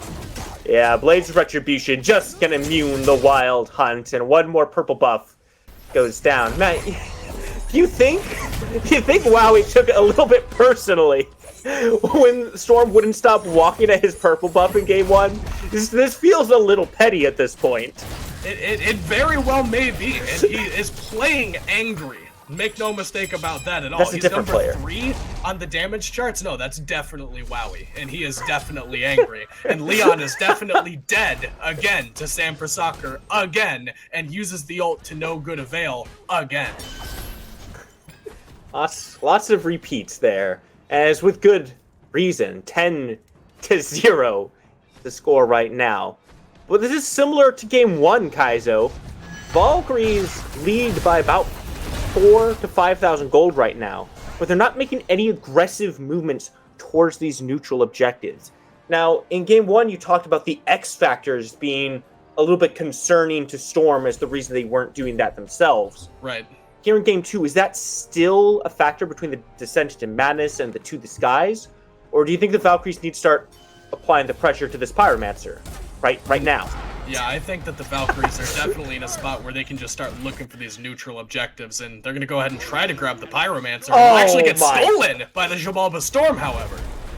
I cannot believe they got away with it. Briz just threw the Acid Rain over the wall. Who's zoning? Who's confirming at that point? You had Crimson there. Like, how did that happen? Well, you know, you were in the middle of softballing me that question, and I was going to say, oh, well, you know, they have Thoth. It's the best secure on the map. They can definitely look to play aggressive around these objectives. But, you know, the thing is, Spooky, they have to take the objectives when Crim's ult is actually up. They pulled Pyromancer, and then 5 seconds later, the biggest secure ability on the map in that Final Judgment Ultimate became available for Erupt Crimson. Just feels like a little bit mistimed, but I mean, for what it's worth, I guess, they don't seem to have lost any momentum as a result of that going down. They're still looking for these invades. They get the green buff. They're taking the shield buff. All this neutral farm is going down in their favor. They might have made one misstep, but it doesn't seem like it's really bothering them a whole lot. Yeah, Pyromancer may have been lost, but Gold Fury still on the board. A little bit more gold than that Pyromancer is worth. It's kind of in the name there. Pretty indicative of how much value is there. With Erupt now still having the Final Judgment available for this Fury, hopefully things will work out a little bit better for them. They are going to go ahead and step up to this one, start it up. I'm going to pull it back. Keep an eye on that right side. Briz and Elyon are over there. Keep an eye on Crimson. I'm going to pressure him. Valkyries, they're playing this one slow. Yeah, they've got Aqua on the rotation, though, so it's not going to be slow for a whole lot longer. They've got a good 5, maybe 10 seconds before Slash gets here with the Cthulhu. If they pull the trigger now, they do still have the man advantage. On their way, Slash coming in from down low. Maybe the fight that they have to look for in the back. Elyon goes right on in, forcing the beads out. Blade's Retribution do connect and stop the aggression. It's an up-down from the Anvil of Dawn, but he doesn't even need it because Mjolnir's attunement will just slam Elyon in the face, and they'll put him down. 2 dead on the side of Storm. It's a rainy day here in the Gold Fury pit. Those skies will clear up right about now. And Gold Fury. The first one, still Gold Fury, not Primal Fury. This will go down in the background, but this very fight just gave me a whole lot of insight as to how these fights are going to be going forward for the Valkyries. Because the biggest, we talked about X factors in game number 1. We had the Thor ult and the Giannis ult. You're totally right that the X factor ult for this game, for the Xibalba Storm, is going to be Slash descending into madness and getting a whole bunch of HP, doing some damage, getting some good knockups in the team fight. But the thing about Cthulhu is that in order for his ult to be meaningful, in order for it to seem like that actually has an impact on the team fight, it has to threaten you in some capacity. Right. And if they aren't worried about dying to the damage from the Cthulhu ult alongside the Elyon dive, then the backline of the Valkyries can just completely ignore Slash. And that's kind of what they did at that Gold Fury pit. Like, they got the engage off of, they got the engage from Elyon going onto the back line. He made it to erupt Crimson, forced the beads off, but once Gamma popped that Terra ult, that's like, I don't even know what it is anymore. It's like 10 or 15% damage mitigation applied to the entirety of the Valhalla Valkyries that gets hit by that cooldown. No one was even concerned that Slash was casting on them. I mean, they were there, they were taking the damage, but nobody's health bar even got depleted. They just stood their ground and kept going on the Fury. That's going to be a big problem for the Xibalba Storm going forward. Oh, what a wall from Gamma. You see the little bounce going around from Slash there, trying to get his way to safety. Feels bad. Couple ults across the map there. Final Judgment doesn't quite connect, but there should be a tower getting dropped down here. Second tower of the game falling on the side of Xibalba Storm. They're going to answer it back tower for tower. Was giving Valkyries just a little bit more pressure around this map. Aqua's going to kill Briz in left. Like, if he gets to him, Aqua has no way of messing up this kill on Briz. This guy should just be dead. Oh, that's Bitey. Okay, he might be okay then. Never mind. Oh, I mean, he's got help on the way. Elyon is here. Sorry. Oh, to the skies as well. The whole crew is showing up. But Aquarius does not really seem to care too much about that. And Kaizo, I mean, look at the build. Death's Toll, Vital Amplifier, Kusari, Berserkers. Is that a kin size he's going into? I'll have to divert my eyes from Slash being brutally murdered by all those people and look down at the builds. And yes, it does seem like after going 2.5 damage items, Aquarius decides he needs another damage item in this build. And it's been working out so far, man. Like, they are 13-0 in this game. I was impressed by game 1. The Xibalba Storm looked like the most SPL caliber team I've ever seen in my entire life.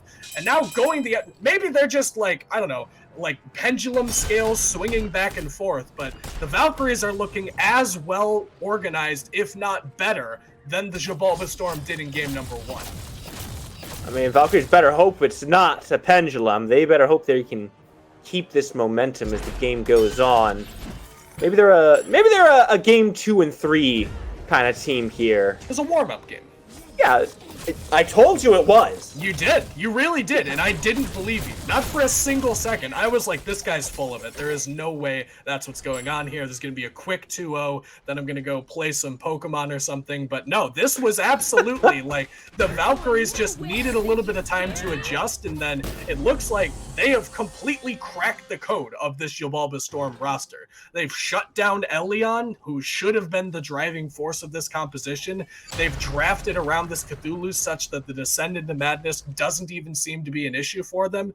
looks like they've got all of the answers for what the Xibalba Storm need to do. Now they just need to convert, Spooky. They need to find their way to this Oni Fury, which they're already grouping up around, grab that one, head over to the Fire Giant, and Wowie is gonna kill this guy.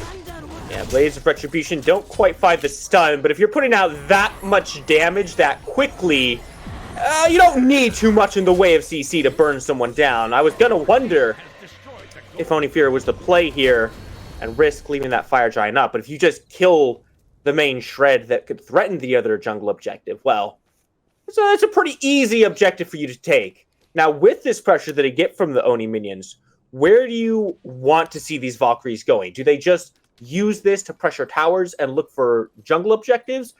Or do you want to see them actually strip those structures away and expose some phoenixes? I want to see a Fire Giant, man. You're 20 minutes into the game. You've got almost all of your items on Krim already. He has by far the biggest single instance of damage on this entire map. Provided they get to a point where they're in the Fire Giant pit safely, this is an easy FG pull. Have you ever seen someone engage and disengage so quickly? You might have to answer that in a moment. Slash puts up a admirable effort. Oh, Rob Crimson is just finding the damage, having none of what Storm is trying to put out. If you consider death a disengage, well, there you just saw it. And Bolden dashes in here, gets a good stun on the sand for Soccer, and the damage follow-up is good from Briz, but now no more ult. Our Eagles rally comes over the wall. It just sets up for a Rup Crimson Fire Giant. What is a Fire Giant? We don't need it here. These are the Valhalla Valkyries, and they will take the fights where they please. They will take these objectives as they please. The mid bird goes down, and it's easy breezy flying. And tier 2 and left is actually also under threat from those Oni minions. Got some good damage onto that one. And I think 19-0 with a 10,000 gold lead and 2 people dead is pretty reasonable period of time that you might want to look back toward this Fire Giant. Aqua's going to do the Pyromancer instead, and then seemingly realize that there's a much bigger objective to be had. And at this point, Spooky, this is do or die moments for Xibalba Storm. They need to stem the bleeding however they can. And unfortunately, when you're this far down, when it is already this grim, you're not going to get any more good fights. I talk a lot when I cast about picking your best fight when you're behind, even if it's not a good fight. You've run out of good fights. You had good fights early on where, you know, the game was fairly balanced. It was still in the infancy of the climb for the Valkyries. But now that they are this far ahead, no fight is going to be a comfortable fight for the Xibalba Storm. If the Valkyries don't make any egregious errors, it is definitely going to be an uphill battle for them.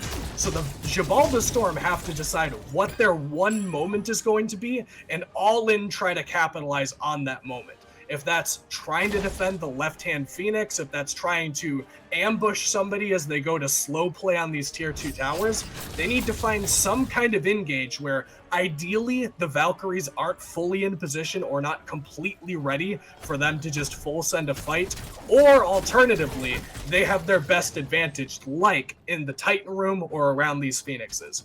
Whatever the case may be, wherever they choose to do that, they're going to have to go all in here, or else they're just going to get run over.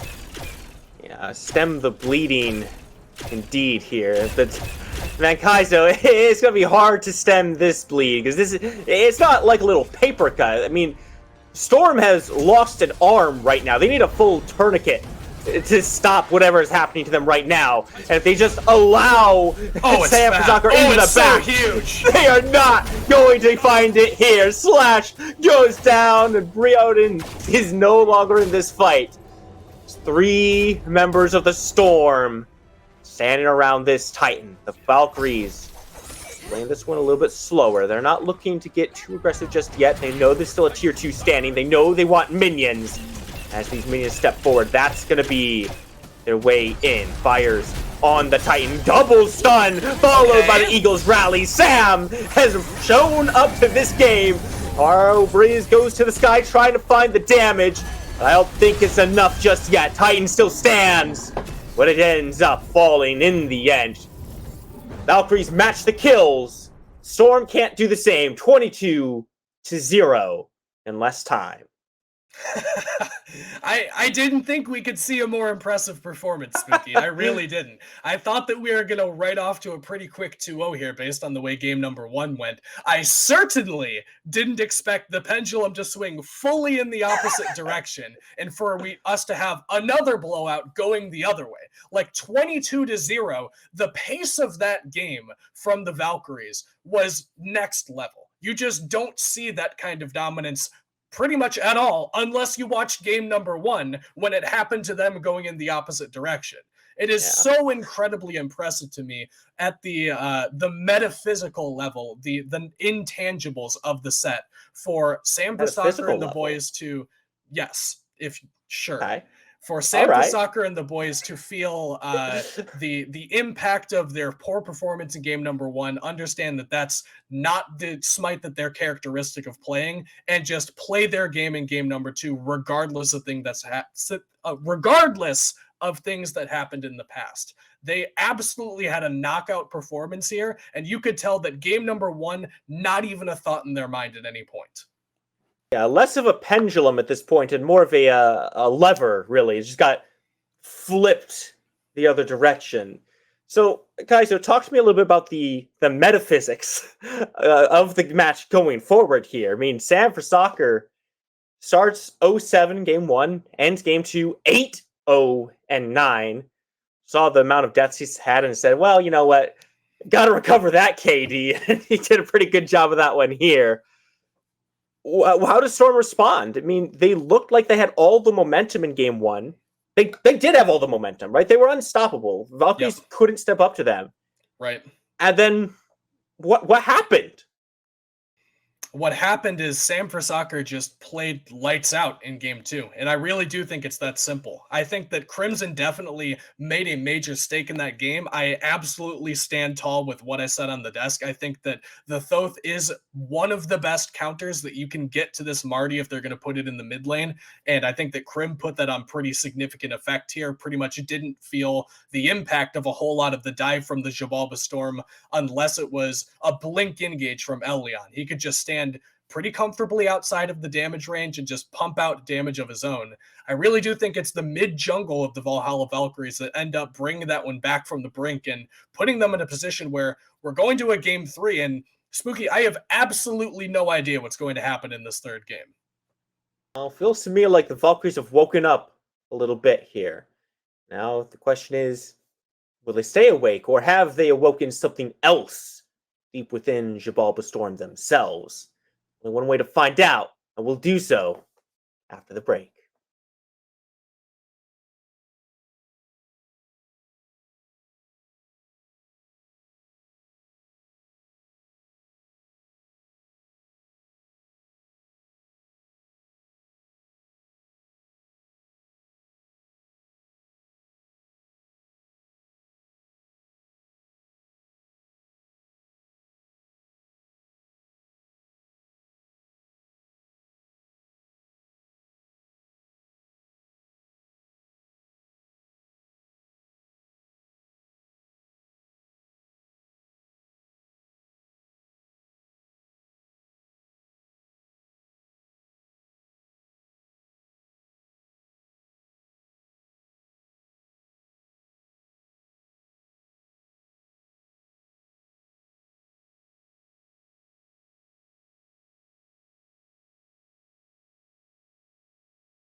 All right, everybody. I hope you've been having a good time. I hope you grabbed something to eat and something to drink.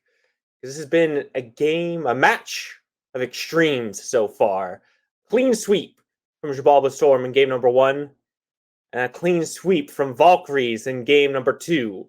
How game 3 goes is anyone's guess, but it's Spooky and Kaizo here to take you through it.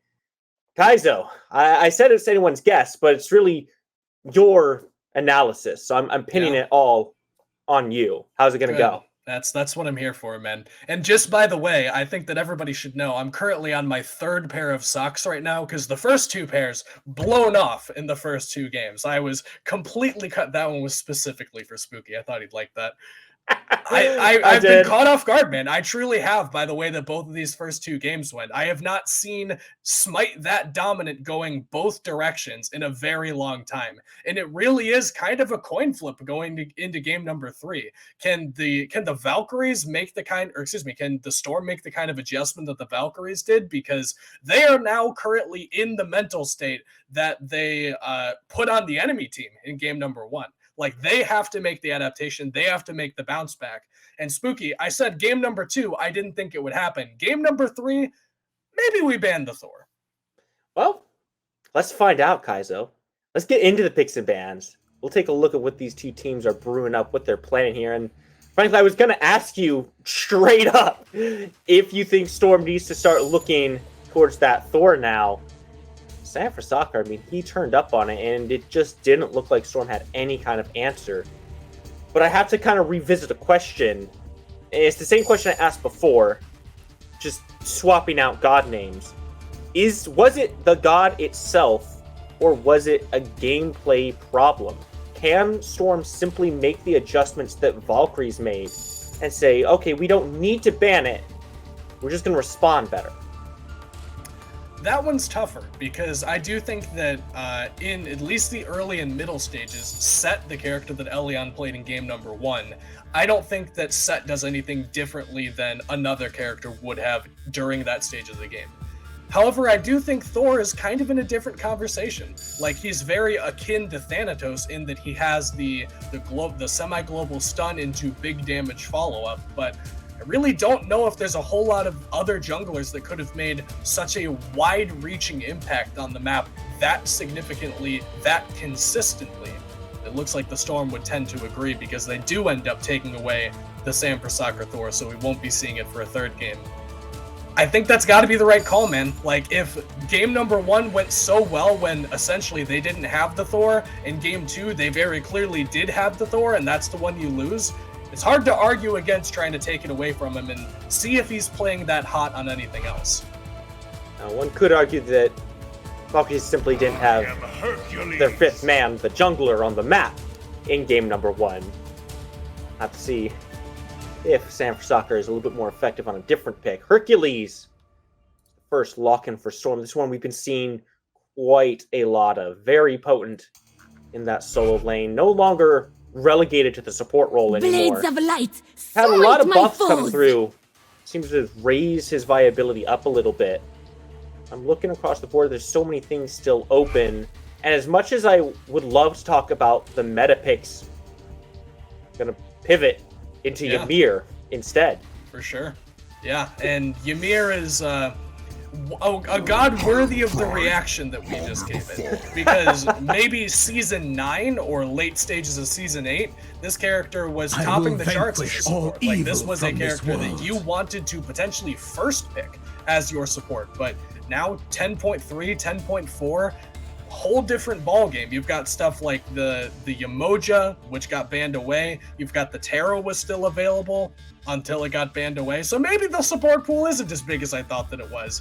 But I don't know. I'm thinking Atlas. I'm thinking Jing 10. I'm thinking a whole bunch of different things. Maybe Athena before I'm thinking of this Ymir. And that's not to say that Gamma can't have a standout performance on it, and it isn't to say that it isn't a good pick into the Hercules, because I do actually think it's one of the few that can actually take down this character pretty reasonably and pretty successfully, but I don't know if I'd be picking it top 3. We've still got a couple more picks to go through here. I think you're right on the money not picking a top 3, because you look at what Storm has drafted. Jing Chen, jump over the wall. Yu Huang, go into the air, fly over the wall. It's going to be very difficult to lock these targets down beyond just this Hercules. And maybe that's all that the Valkyries are wanting to lock down. Maybe they looked at this Hercules and said, okay, we just need an answer for it. We don't care how much more it does. It just has to be able to stop the Hercules. Smear should be able to do that job. We talked a little bit about Sam's god pool here, Kaizo. Thor got banned away. You mentioned another god that does very similar things. Thanatos, still available. Do you think we've seen any of that coming out from him? I would really like that, actually, because I do think the playstyles are pretty similar, and that's definitely a Sam for Soccer god as well. We got to see that one at the world stage to pretty significant effect pretty recently, in fact, so I don't hate pulling that one out here. I think it definitely fits in when you're trying to kill a Hercules, and it's a very tanky target. It's difficult to lock down. Well, you don't have to do nearly as much damage to him if you can just execute him once he gets to a certain point. I think that could be a pretty good pick here, but looks like instead they're going to grab the solo laner and at least think a little bit more about what they might want for that jungle role. I really like this response from the Valkyries because consistently the Storm has been waiting to pick Elion's jungler until pretty much the last moment, trying to give him as much information as possible. Whereas the Valkyries, they've been top picking Thor in their first three there. Bots locked in for Elion. So Thanatos could be in the cards here. Early pressure could punish the weaker early game from the Soonbots. And I think that you hit the nail on the head there. You definitely want to get something that can either outscale the Hunbats, and you're pretty pressed for options at this point, considering the Mercury already banned away. Maybe a Kali's in that conversation, maybe a Bakasura, which has been seeing a little bit more play, but I really do think the best way to play against these late game gods is to just force down their throat any aggression you can find. But Sam Prasaka's got a different idea, man. He's going for this Kali instead, which does, like I said, technically outscale this Hunbats, gives you that nuclear potential of once you hit level 20 full build, this is a big problem character for you for the rest of the game. It's going to take some time to get there, but the Valkyries have some tools now, if this game goes late, to make sure that it goes in their favor. So let's look at this early game a little bit, because that's what we were discussing. The best part of that is we can do it directly in the game itself. That's the part of the game we want to talk about. That's the part of the game we're going to see. Throw it on over. Kali against this Hunbots. How does that look? Can Sam for Soccer take that, still... Idiot. Hey, man, listen. It's just the support there's some beef between these two, all right? There's beef in the duo lane. I don't know. I just love that Gamma just walked up and stared at Bolden, and then Brendan just immediately furiously roars at him for next to no good reason. That's just like, that's the kind of stuff you only see supports doing. If you see any other role run into each other on the map at that point, they're fighting to the death no matter what happens, but supports don't mind getting a little silly, and I just always appreciate that. They bring some levity to the map, and some much appreciated lightheartedness, and they're a goofy couple guys there. It's an ice giant and a guy with a face on his chest. Like, what more are they gonna do? Circling back to these junglers, though, who would fight to the death when they run into each other. Certainly. Who is favored there in the early game? Sam for Soccer on this Kali, not the strongest, very basic focused. Elion, though, also not the strongest on the Hunbots. It is neither an option, because now that I think about it, maybe they shouldn't be fighting to the death, because neither one's got the tools required, but Sam's gonna go for it. Sam doesn't like that answer very much. He's ticking away. Erupt does step in front, body blocking Elion, making sure he can't get to Sam for Soccer. Sam, very low, still sticking around, not interested in showing signs of weakness. Retreat is death, but so is staying too long. Somehow, Elion doesn't pick that kill up, even though he monkey hopped right to him. I don't even know what's going on in this mid lane anymore.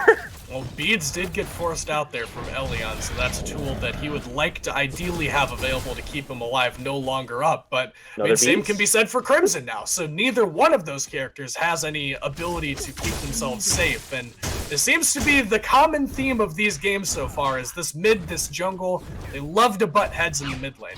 And to go back to your question, Spooky, if I had to pick one person that wins the 1v1 to the death between Sampras Soccer's Kali and Elion on this Hunbats, might have to be the Kali, because the auto attack junglers are traditionally going to be favored in these extended engagements. Something like the Kali that has a little bit of additional lifesteal can deal some relevant damage in these early stages during the long, expansive period of time between these cooldowns coming back up.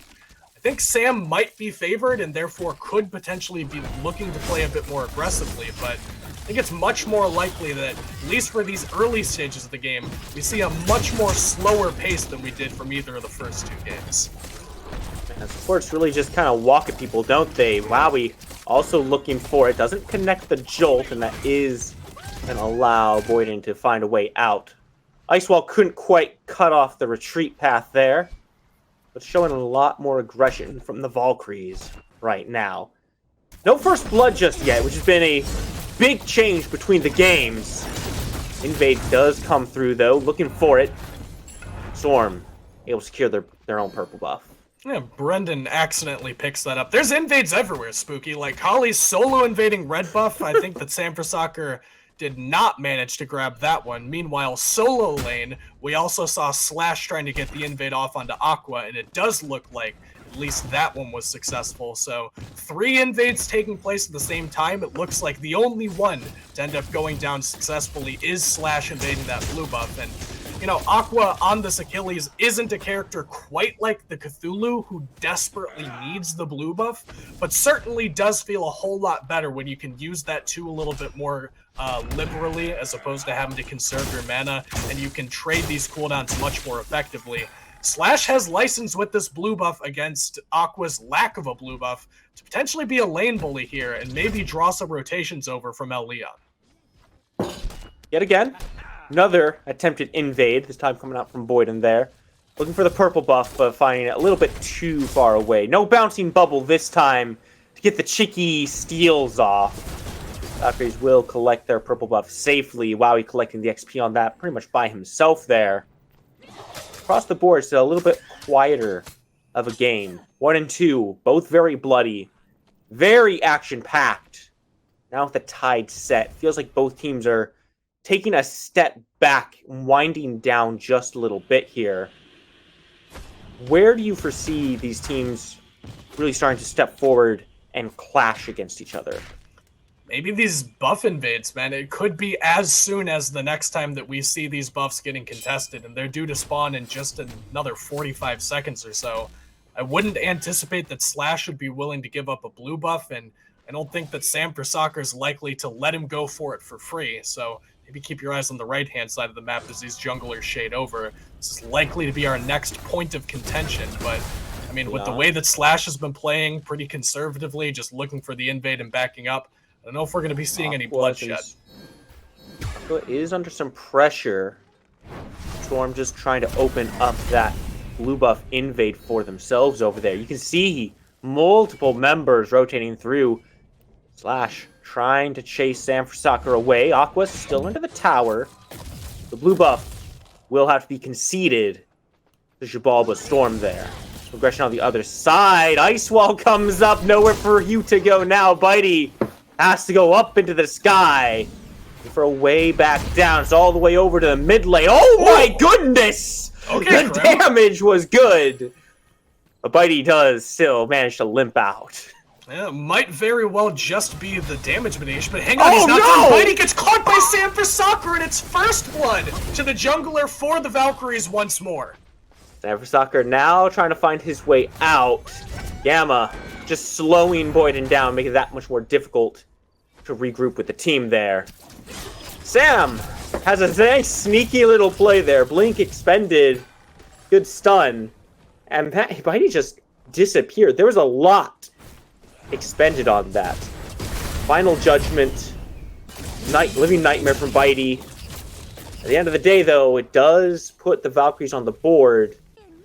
Should give them some way to find some pressure on this map. But with the purple buff already being down, not a whole lot of invade opportunities over there. You think that the Valkyries need to pay a little bit more attention to this right side, because that's where the Storm really seems to be having more success.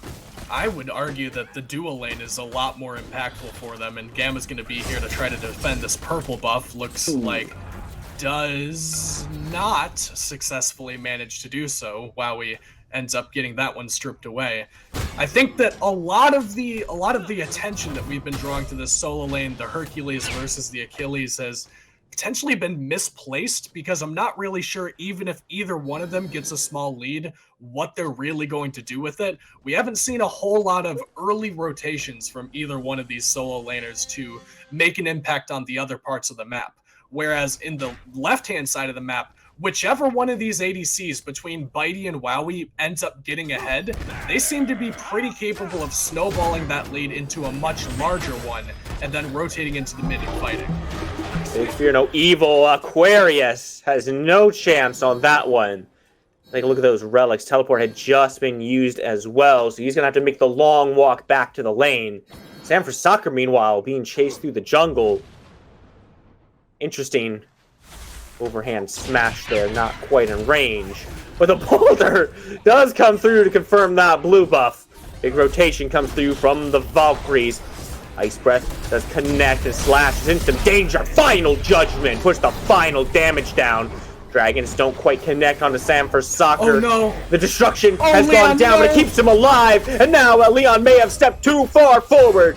Fatal Strike closes the gap, and Erupt Crimson comes out strong. Double kill for the mid laner. Valkyries have found their footing, and they're looking for these fights. And I'll eat my words, man, because I thought that maybe it would have been much more worthwhile to go to the dual lane, because look what's going on over here. Wowie's looking to play aggressive onto Bitey.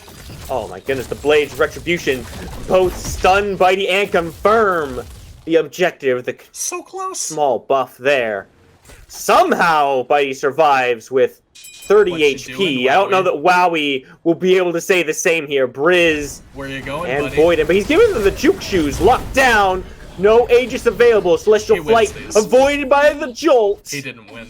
Elion puts him down. I thought maybe San Francisco was looking to make that rotation, but wisely decided that Wowie probably dies before he gets there. Yeah, and that is kind of where I was going with that conversation, though, is whoever ends up getting the lead and feeling pretty confident in this dual lane has been making that known to just about everyone else on the map. And that time it came in the form of Wowie looking for an invade, potentially a little overzealously, without the appropriate vision or at least the manpower required to back him up should things go south. But it really is just Erupt Crimson here in game number 2, making his impact known. He was a little bit quieter in the early stages of game 1, but here in game number 2, he has been an integral part in most of these fights around the side lanes. He's made his rotations out after clearing the wave, which is a very critical component here because he's making sure that he's getting all that farm that he needs, and just threatening Briz constantly, despite the fact that he's also managing to find an impact in the side lanes. That's the thing that Thoth does that people tend to forget, is he bullies your mid laner by standing further away than they can reach him and just pumping out the damage onto him. Briz can't rotate because, you know, he just isn't allowed to. Crimson is not letting him leave the middle lane. And because of that, Crimson has secured a man advantage on just about every single one of these buff invades in the side lanes. You know how we were talking a little bit earlier about supports doing silly little things to each other? Some goofball stuff, yeah. So this is a little bit of an ult for ult trade there in the mid lane. No real value collected by either side there. Not even picking up the beads from Abrupt Crimson, who would have been priority target number 1. Because as you said, he's just kind of had free reign of this lane so far. He's been clearing, pushing Briz away. They have to find Storm a way to slow Crimson down and not allow him to just kind of go wherever he wants anymore. What does that look like to you? Does it just need to be Elion making the rotation over? Or do you think they need to start focusing over here on these side camps a little bit more. Sam for Soccer forcing the beads out from El Leon. Maybe a little bit less opportunity to look for a gank now.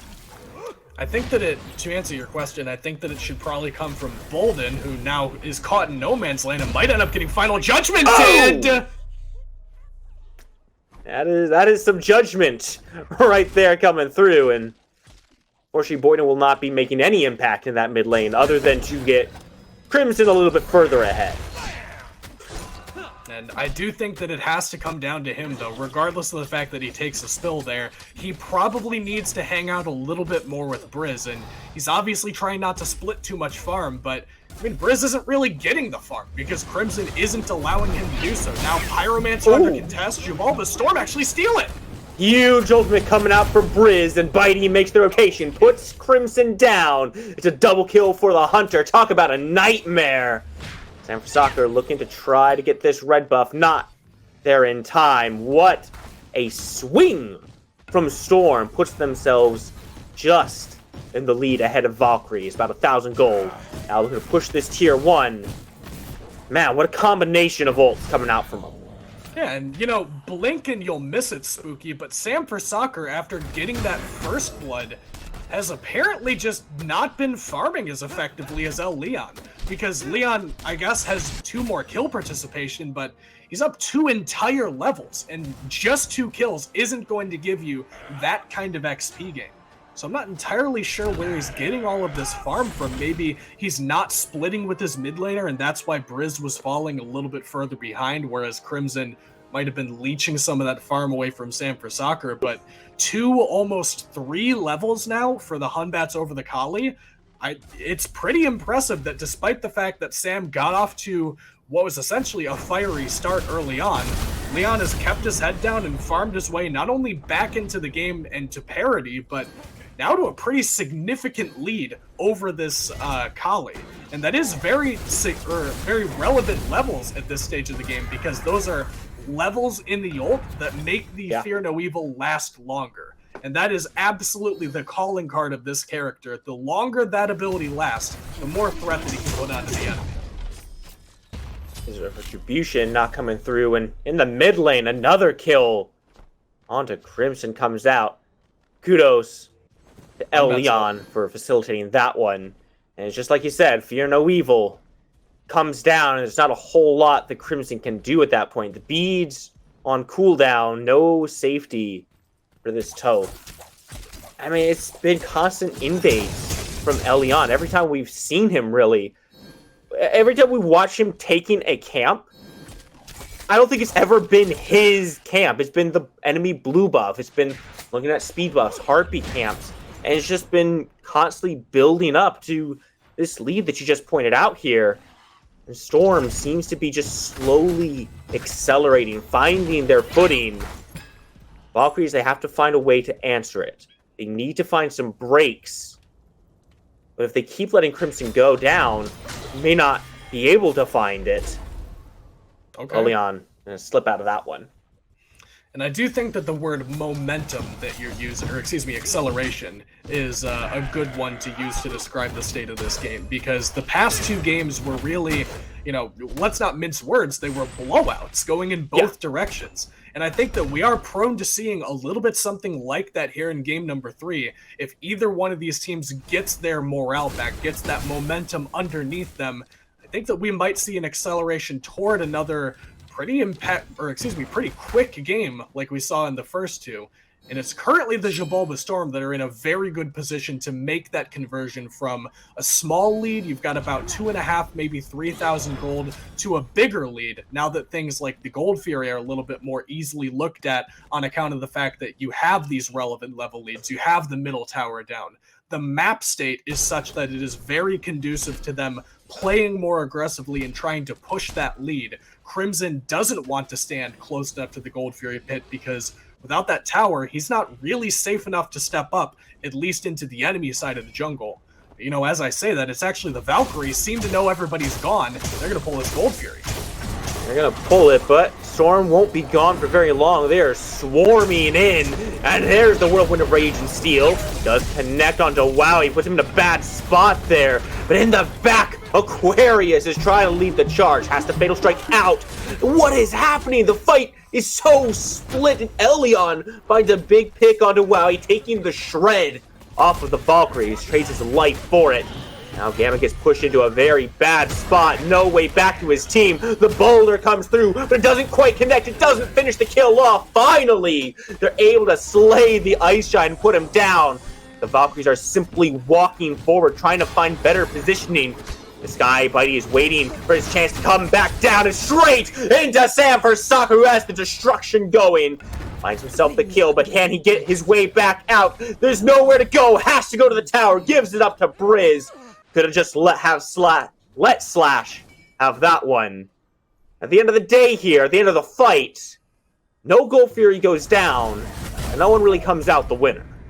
I think that does end up going in favor of the Valkyries, though, just because that's an engagement they really shouldn't have been taking in my eyes, on account of the fact that, you know, they're down several thousand gold. The map state is such that they are very precariously positioned around that Gold Fury. There's not a lot of safety for their backliners. And to trade out 1-for-1, that being your level 13 jungler for the level 16 ADC that Bitey has turned into, I do think that the Valhalla Valkyries are likely to be thinking that that one was pretty worthwhile for them.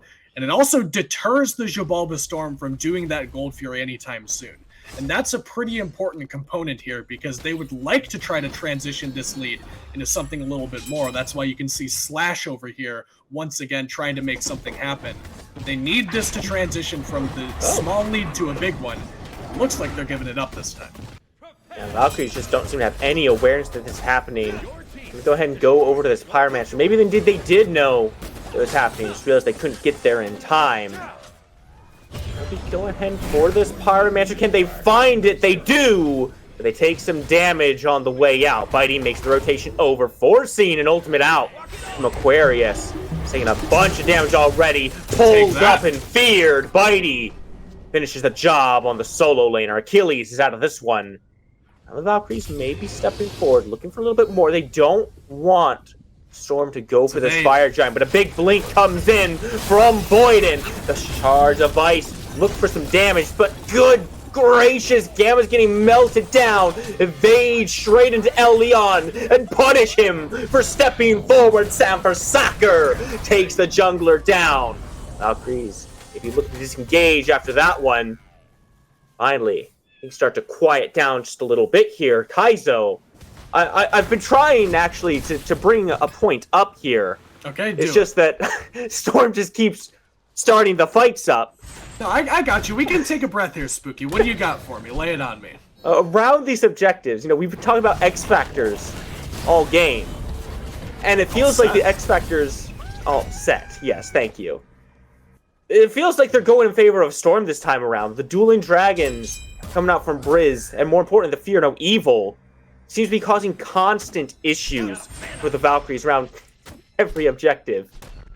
What is the solution? What are these guys doing, man?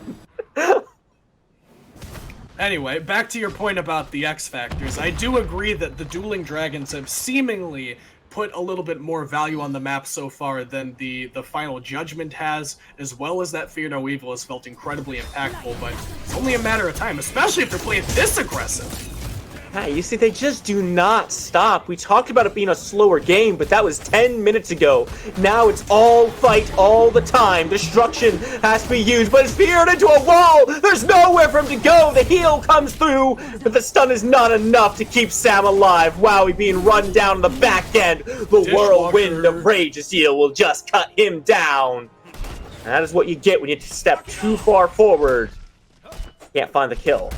And well said there, because that feels like a weird engagement for Wowie and Sam Prasaka to be going for there. Like, that's a completely different play if Bitey has either one of his relics down. Because you could realistically blink on him as Sam Prasaka on this Kali and try to one-shot him with the help from Wowie before he can react to it, or before either or both of those relics could have saved him. But with Beads and Aegis online, Bitey just pops them both on the engage under tower, and then they are up a creek without a paddle, sitting on that tower line. Now, Fire Giant being looked at by Xibalba Storm. Boulder not going to connect, but Final Judgment puts a ton of damage in. Evade traces Elyon down. Has to use the Aegis, though, to keep himself alive. Briz now in some trouble, being run at by the jungler and the solo laner. Sam finishes that job up and looking to flank around, cutting off the retreat path. Boyden has nowhere to go, trying to jump, hop on out, but he's just running into more of the Valkyries. You are not worthy, you will not ascend. And the Fire Giant belongs to the Vox. It very well may here. Only Bitey on the scene to defend this. We saw a play like this from Sam for Soccer. Bitey might try to make this play on his own, though. It will be daring, to say the least. He has the ultimate, but very telegraphed is that approach. Can't get in. There's no way past Aquarius right now. Fire Giant completed. Valkyries find themselves an edge, really for the first time since the 5-minute mark of this match. And it really is off the back of some of the first mistakes from either team that we've seen so far this set. Like, it was the overextension from Sam and Wowie in left lane trying to play a little bit too aggressively on that tier 2 tower. And then it was Leon just chasing so incredibly deep, trying to hunt down Crimson around those back camps that resulted in that going so poorly for the Xibalba Storm. I mean, Leon had to use the ult and the beads and the blink there just to get to and have a chance to kill this Thoth, and he just couldn't nail it down. I mean, we've got a Magi's Cloak available for this Thoth. He's very well aware of the fact that the only thing threatening him so far has been this Hunbats. He's just been keeping himself safe out of... Oh, and I'm sorry, it's not a Magi's Cloak, it's a Divine Ruin. That's my bad. But the point being, the only thing that's been threatening him so far this game has been Leon. And as long as he can stay far enough back that Fear No Evil isn't going to catch him either when he's not expecting it or he's not got enough people around to save him, he hasn't really been under a whole lot of duress. So Elyon seems to be trying to force that issue, understanding that this is the guy that is doing all the damage. Like, don't get me wrong, this Ishtar, Wowie is pumping out some damage as well, but it's almost half of the damage that Crimson has been putting out, and he's been bullying Briz all game. He's been putting effective damage onto these frontliners.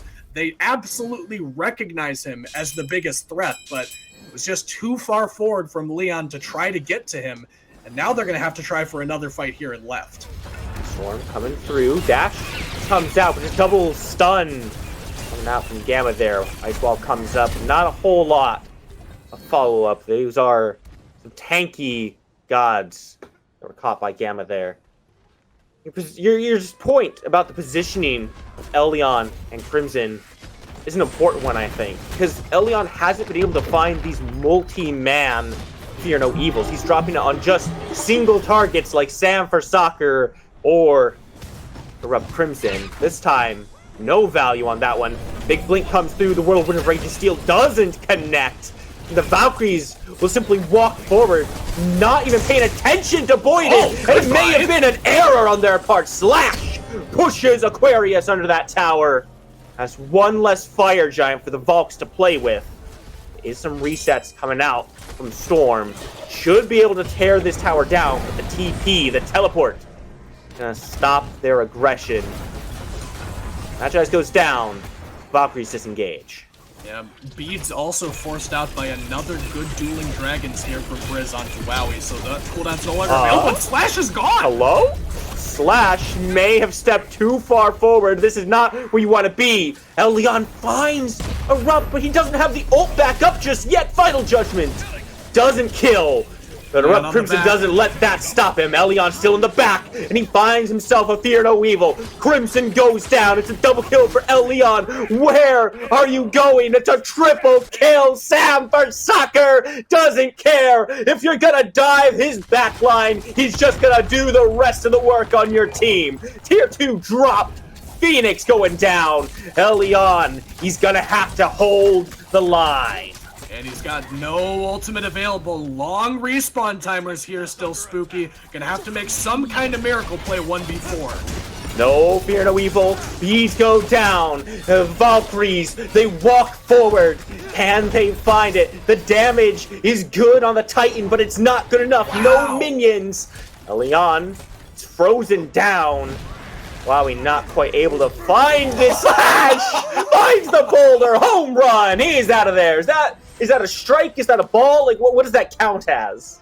A split maybe, or an alley-oop? I'm not sure. I don't do the sport ball thing, but what I do know is that Slash threw a rock at a guy's head and killed him, and now Wowie might be the one in danger. Okay, Bitey has some aggression left in him. Storm does not stop fighting. Kaizo, Valkyries looked to end the game. They weren't able to do it. Storm just respawns and says, oh yeah? I bet you we can. They can't, but Boyden, man, this is tough. What was that ult even going to do if it hit? To get the beads on. Well, no beads available, so if it hit, make no mistake, Crimson was dead there, but that's a pretty big if and a question mark, if anything, on the end of that statement, because Boyden has been pretty consistently off the mark with these Jing 10 ults so far this game. I don't know that we've really seen one that found the mark other than maybe the one that ended up spelling the death of Wowie, but I mean, he was already committed dead at that point. You need to find a little bit more value from that cooldown if you're just going to be throwing it out willy-nilly like this. Xibalba Storm positioning around this Fire Giant, but Valkyries are the ones with the onus on them to make something happen. Not the worst position for them to be in. 3,000 gold up. Mind you, Valkyries have fire minions in that mid lane. They don't have to force anything right now. They can play this slow and just let these minions pressure the base of the Storm. The Storm backs off, as they're doing now. Valkyries have an opportunity to start looking at this Fire Giant.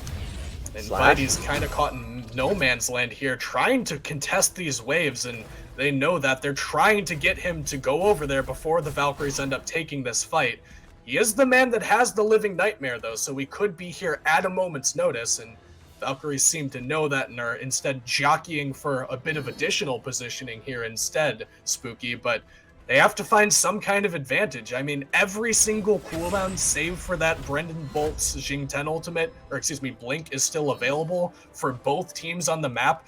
This is a very difficult fight in a game that, despite the fact that the Xibalba Storm have no middle Phoenix, still relatively at parity here. Like, a very strong fight from either one of these teams could be enough to put them in a winning position. So both of these teams are going to have to be pretty careful around what they're actually doing and how they approach this fight. Valkyrie's playing it very carefully, not willing to start this one up. They do have that mini wave pushing once more, perhaps waiting for Bitey to go back to clear it, see if they can start a fight 4v5. All they have to do is force Bitey to use his ultimate, and they can disengage. Kaizo, it's so slow. It feels like the Valkyries are afraid to pull the trigger right now. And they do have to be careful because Briz is not here, and if he gets caught on a minion wave, that could be the go button from the Valkyries. Don't seem to know that he wasn't there, though, so they live to tell the tale. Oh, Valkyries are looking to get active here, and Aquarius does put the damage down. Slash goes down. Fear no evil. Not able to find enough value. It's an execute and a double kill for the solo laner. Now the Valkyries have their momentum. They want even more. 2, who stops at 2? Make it 3. Aquarius finds himself a triple kill. At this point, it may be second verse, same as the first. Valkyries walking past the Fire Giant. Decide to pull back. But do things properly this time. Get themselves an objective. Krim is just living his life, man. He's vibing. He's living his best life, bro. I was actually just about to say that because my man has been dashing in as Thoth for the better part of this late game. And if you're committing your movement ability as a mage late game to go forward into the fight, that's how you know that things are going well. And don't get me wrong, there are niche scenarios where you've got, like, the Captain Twig Raijin Thunder Crash in that everybody memed because every time it was up, it seemed like he was going forward. Crimson is dashing in because the fight is actually going that well every time. Regardless of the situation that he finds himself in, it's always put damage in, dash forward, do more damage. The El Leon strategy of hunting him down and taking him out of the fight early on just has not paid off in any dividends. He did successfully get to the Thoth in that fight, and make no mistake about that. He got the Fear No Evil onto Crimson, but just beads Aegis and then re-engage after the fact was good enough that the Xibalba Storm had to run back with their tails between their legs and give up this enhanced Fire Giant. And now the middle Phoenix being down wasn't a huge deal earlier on. With this enhanced Fire Giant as well, this is when this becomes an issue for the Xibalba Storm. They're going to have to find a really good blink engage from Elyon, or maybe Bolden's got to come up big with one of these Whirlwinds of Rage and Steel. He's definitely overdue for one here, so it could be the payoff that we've been waiting for. Earth Bomb also still available for the Valkyries. That Phoenix is not the healthiest bird in the world. Valkyries still have to be mindful of the Weevil, but on the right side, Sam has simply walked forward and taken out the right-hand bird. But he does use the ultimate, trying to chase him down. And across the board, Storm is trying to push forward. The Valkyries are wise to it. See the way they just kind of bend backwards and move their line in the direction that Sam is retreating to, making sure he has a home to get back to. They've given up nothing here. They still maintain pressure. And Sam kind of just did that for free. Like, no one responded to the fact that he was standing on the Phoenix line, so he's got an ultimate that makes him immune to damage for a while, or at the very least, immune to death. He made good use of it there to just get a free right-hand Phoenix, and sieging into an unbroken base with all three Phoenixes is hard, but once it's already open like this, it gets a whole lot easier. Bomb gets dropped, not enough to take the bird down, but Queer's gonna try to finish the job up. Meanwhile, left-hand side is the last remaining bird the Valkyries are looking at here. Right side has fire minions pouring down. The pressure is immense for Storm right now. They have two lanes to defend right now. While Valkyries still stand strong with their Fire Giant. It's not long around their waists. We'll have to back up, and indeed, looks like the Valkyries are going to look to collect this next Primal Fury, make their next Fire Giant a little bit easier to take. They set themselves up for a good amount of success here, Kaizo. Storm, where do they draw this line to stay in the game?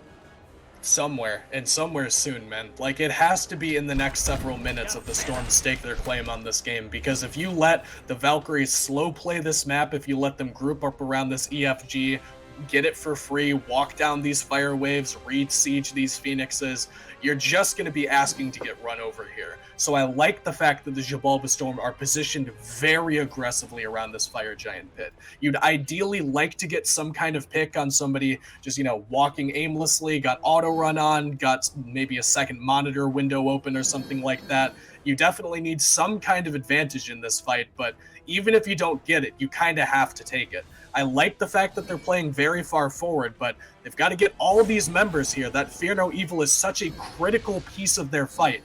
As soon as Elyon gets here, they pretty much have to go for it. They don't have a whole lot of time to work with because these fire minion waves are not going to be making things easy on them. Mighty visible in the mid lane. Valkyries have an opportunity to step forward here. They're 10,000 gold ahead. Good phrase. And they know it. They know exactly what they could do. The damage is great.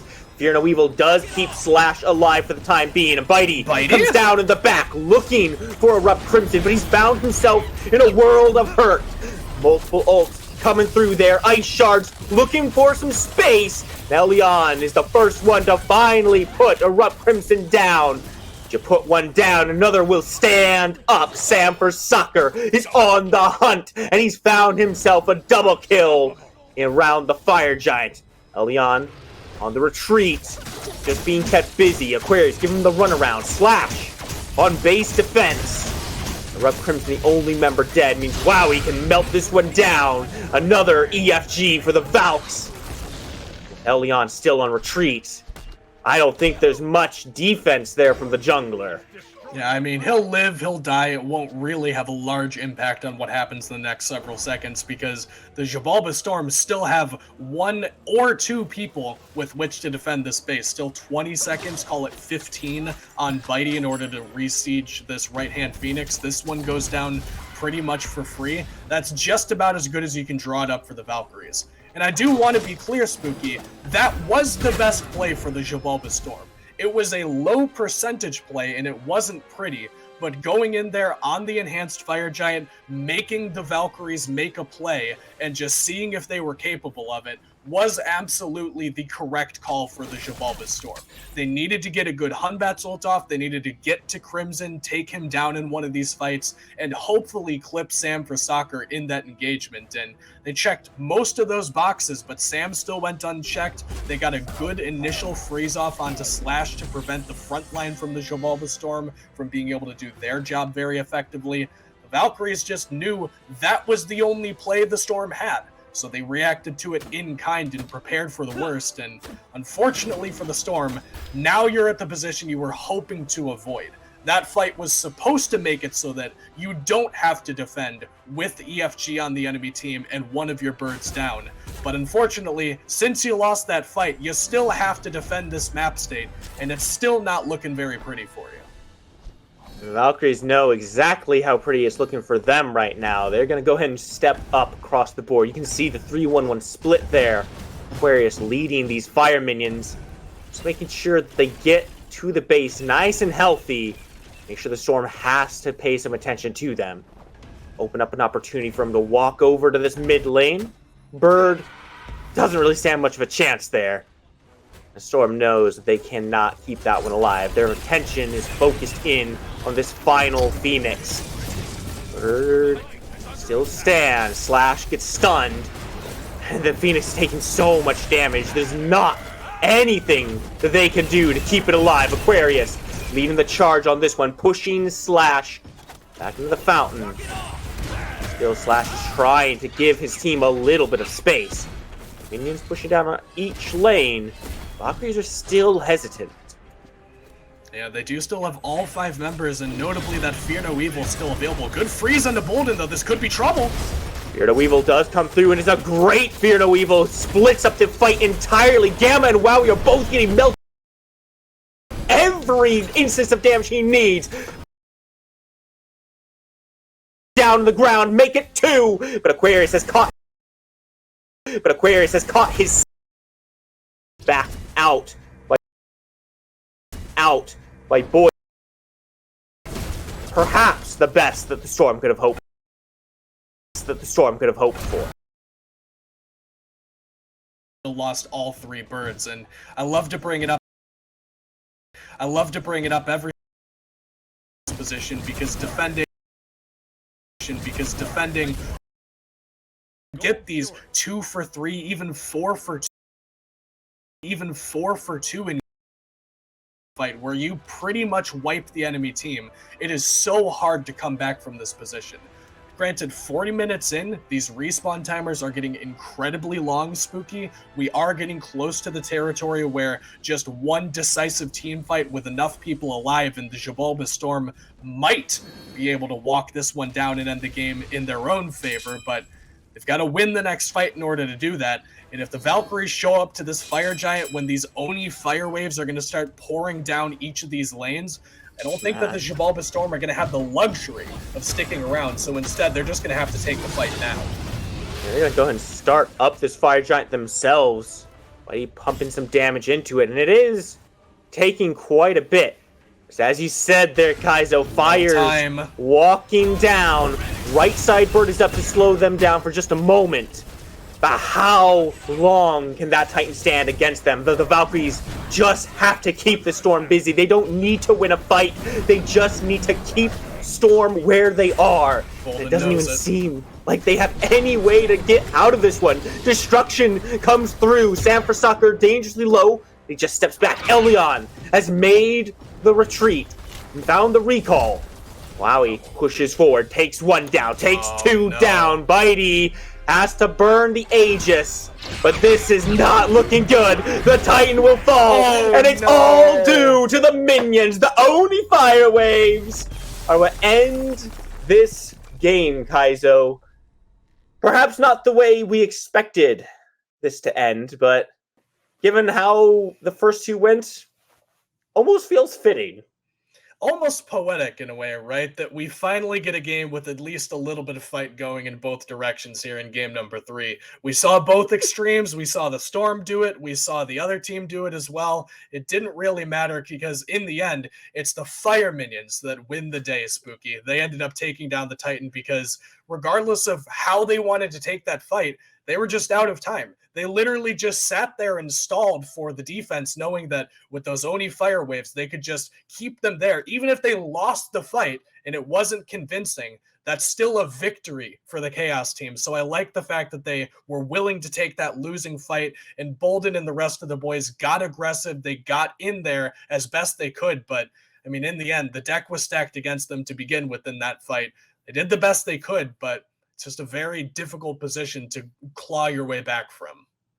Yeah, when you're in a position like that, 10 plus thousand gold down on your opponents, you don't even have full builds across the board. Boyden still sitting on a tier 2 there. It's tough. You've got no Phoenixes, so you have to be resetting on every fight. You can't make the same fire giant dances that you normally would. Valkyries just played that really as well as they could. They knew what they had to do. They knew what their win condition was. They executed what their win condition was. They executed fully on that. Sam for Soccer, 9-2 on the Kali, had a great game. Erupt Crimson, probably his standout performance of the night. Yeah. Yeah, he was a monster throughout this entire set, especially in games 2 and 3. I mean, it's hard to say that he did great in game 1 on account of the fact that, not a whole lot went right for them in game 1, but he definitely showed up when he needed to. 48,000 damage, all of it felt every last drop by the Xibalba Storm. And El Leon did his best, man. And, Briz had a lot of good dueling dragons there. Bitey was on the front foot for what seemed like most of that game with those living nightmares / trying to make something happen with those pull-push combos. But in the end, the Valkyries just managed to make the standout performance. This was a set of individual performances, and Smite is usually a very team-based game where one player doesn't stand out quite as much above the others. But this whole set, man, it really did feel like El Leon versus Sam Versakar and Briz versus Crimson. And in game number 3, it was just Sam had a lifetime game, and Crimson definitely put on a bit of a clinic for him. Yeah, it looked a little bit iffy at the start there. I mean, El Leon was having a pretty good start, getting a couple levels up over Sam for Soccer. Looked like maybe Valkyrie's going to struggle a little bit there. But Erupt just kind of turned up when he really needed to, and Valkyrie's able to push their lead, take it the whole mile there. I mean, where did things truly start to go wrong? It's really one single point, man. It's that dive that El Leon had onto Crimson back at those back camps around the Fire Giant pit. I really do think it's as simple as that was the turning point of this game. And if you looked at the gold graphs and the XP graphs as well, you could very clearly see they were in the lead. The Xibalba Storm were looking pretty good up until that point. And then that one overextension, that first major mistake that we saw this entire set really just was the turning point in the game. And they didn't really have any big plays to get them back into it at that point. After that one mistake was made, both teams played just about as well as you could, and one of them just happened to be in the advantage to begin with. Well, that's the way Smite game goes sometimes. You win some, you lose some. The minions win some for you, and you take those where they come. But that about does it for us here tonight on the cast. It's been Spooky, Kaizo walking through these games. But don't feel too bad. Don't be sorry. Don't be sad. This is not the end of your Smite weekend.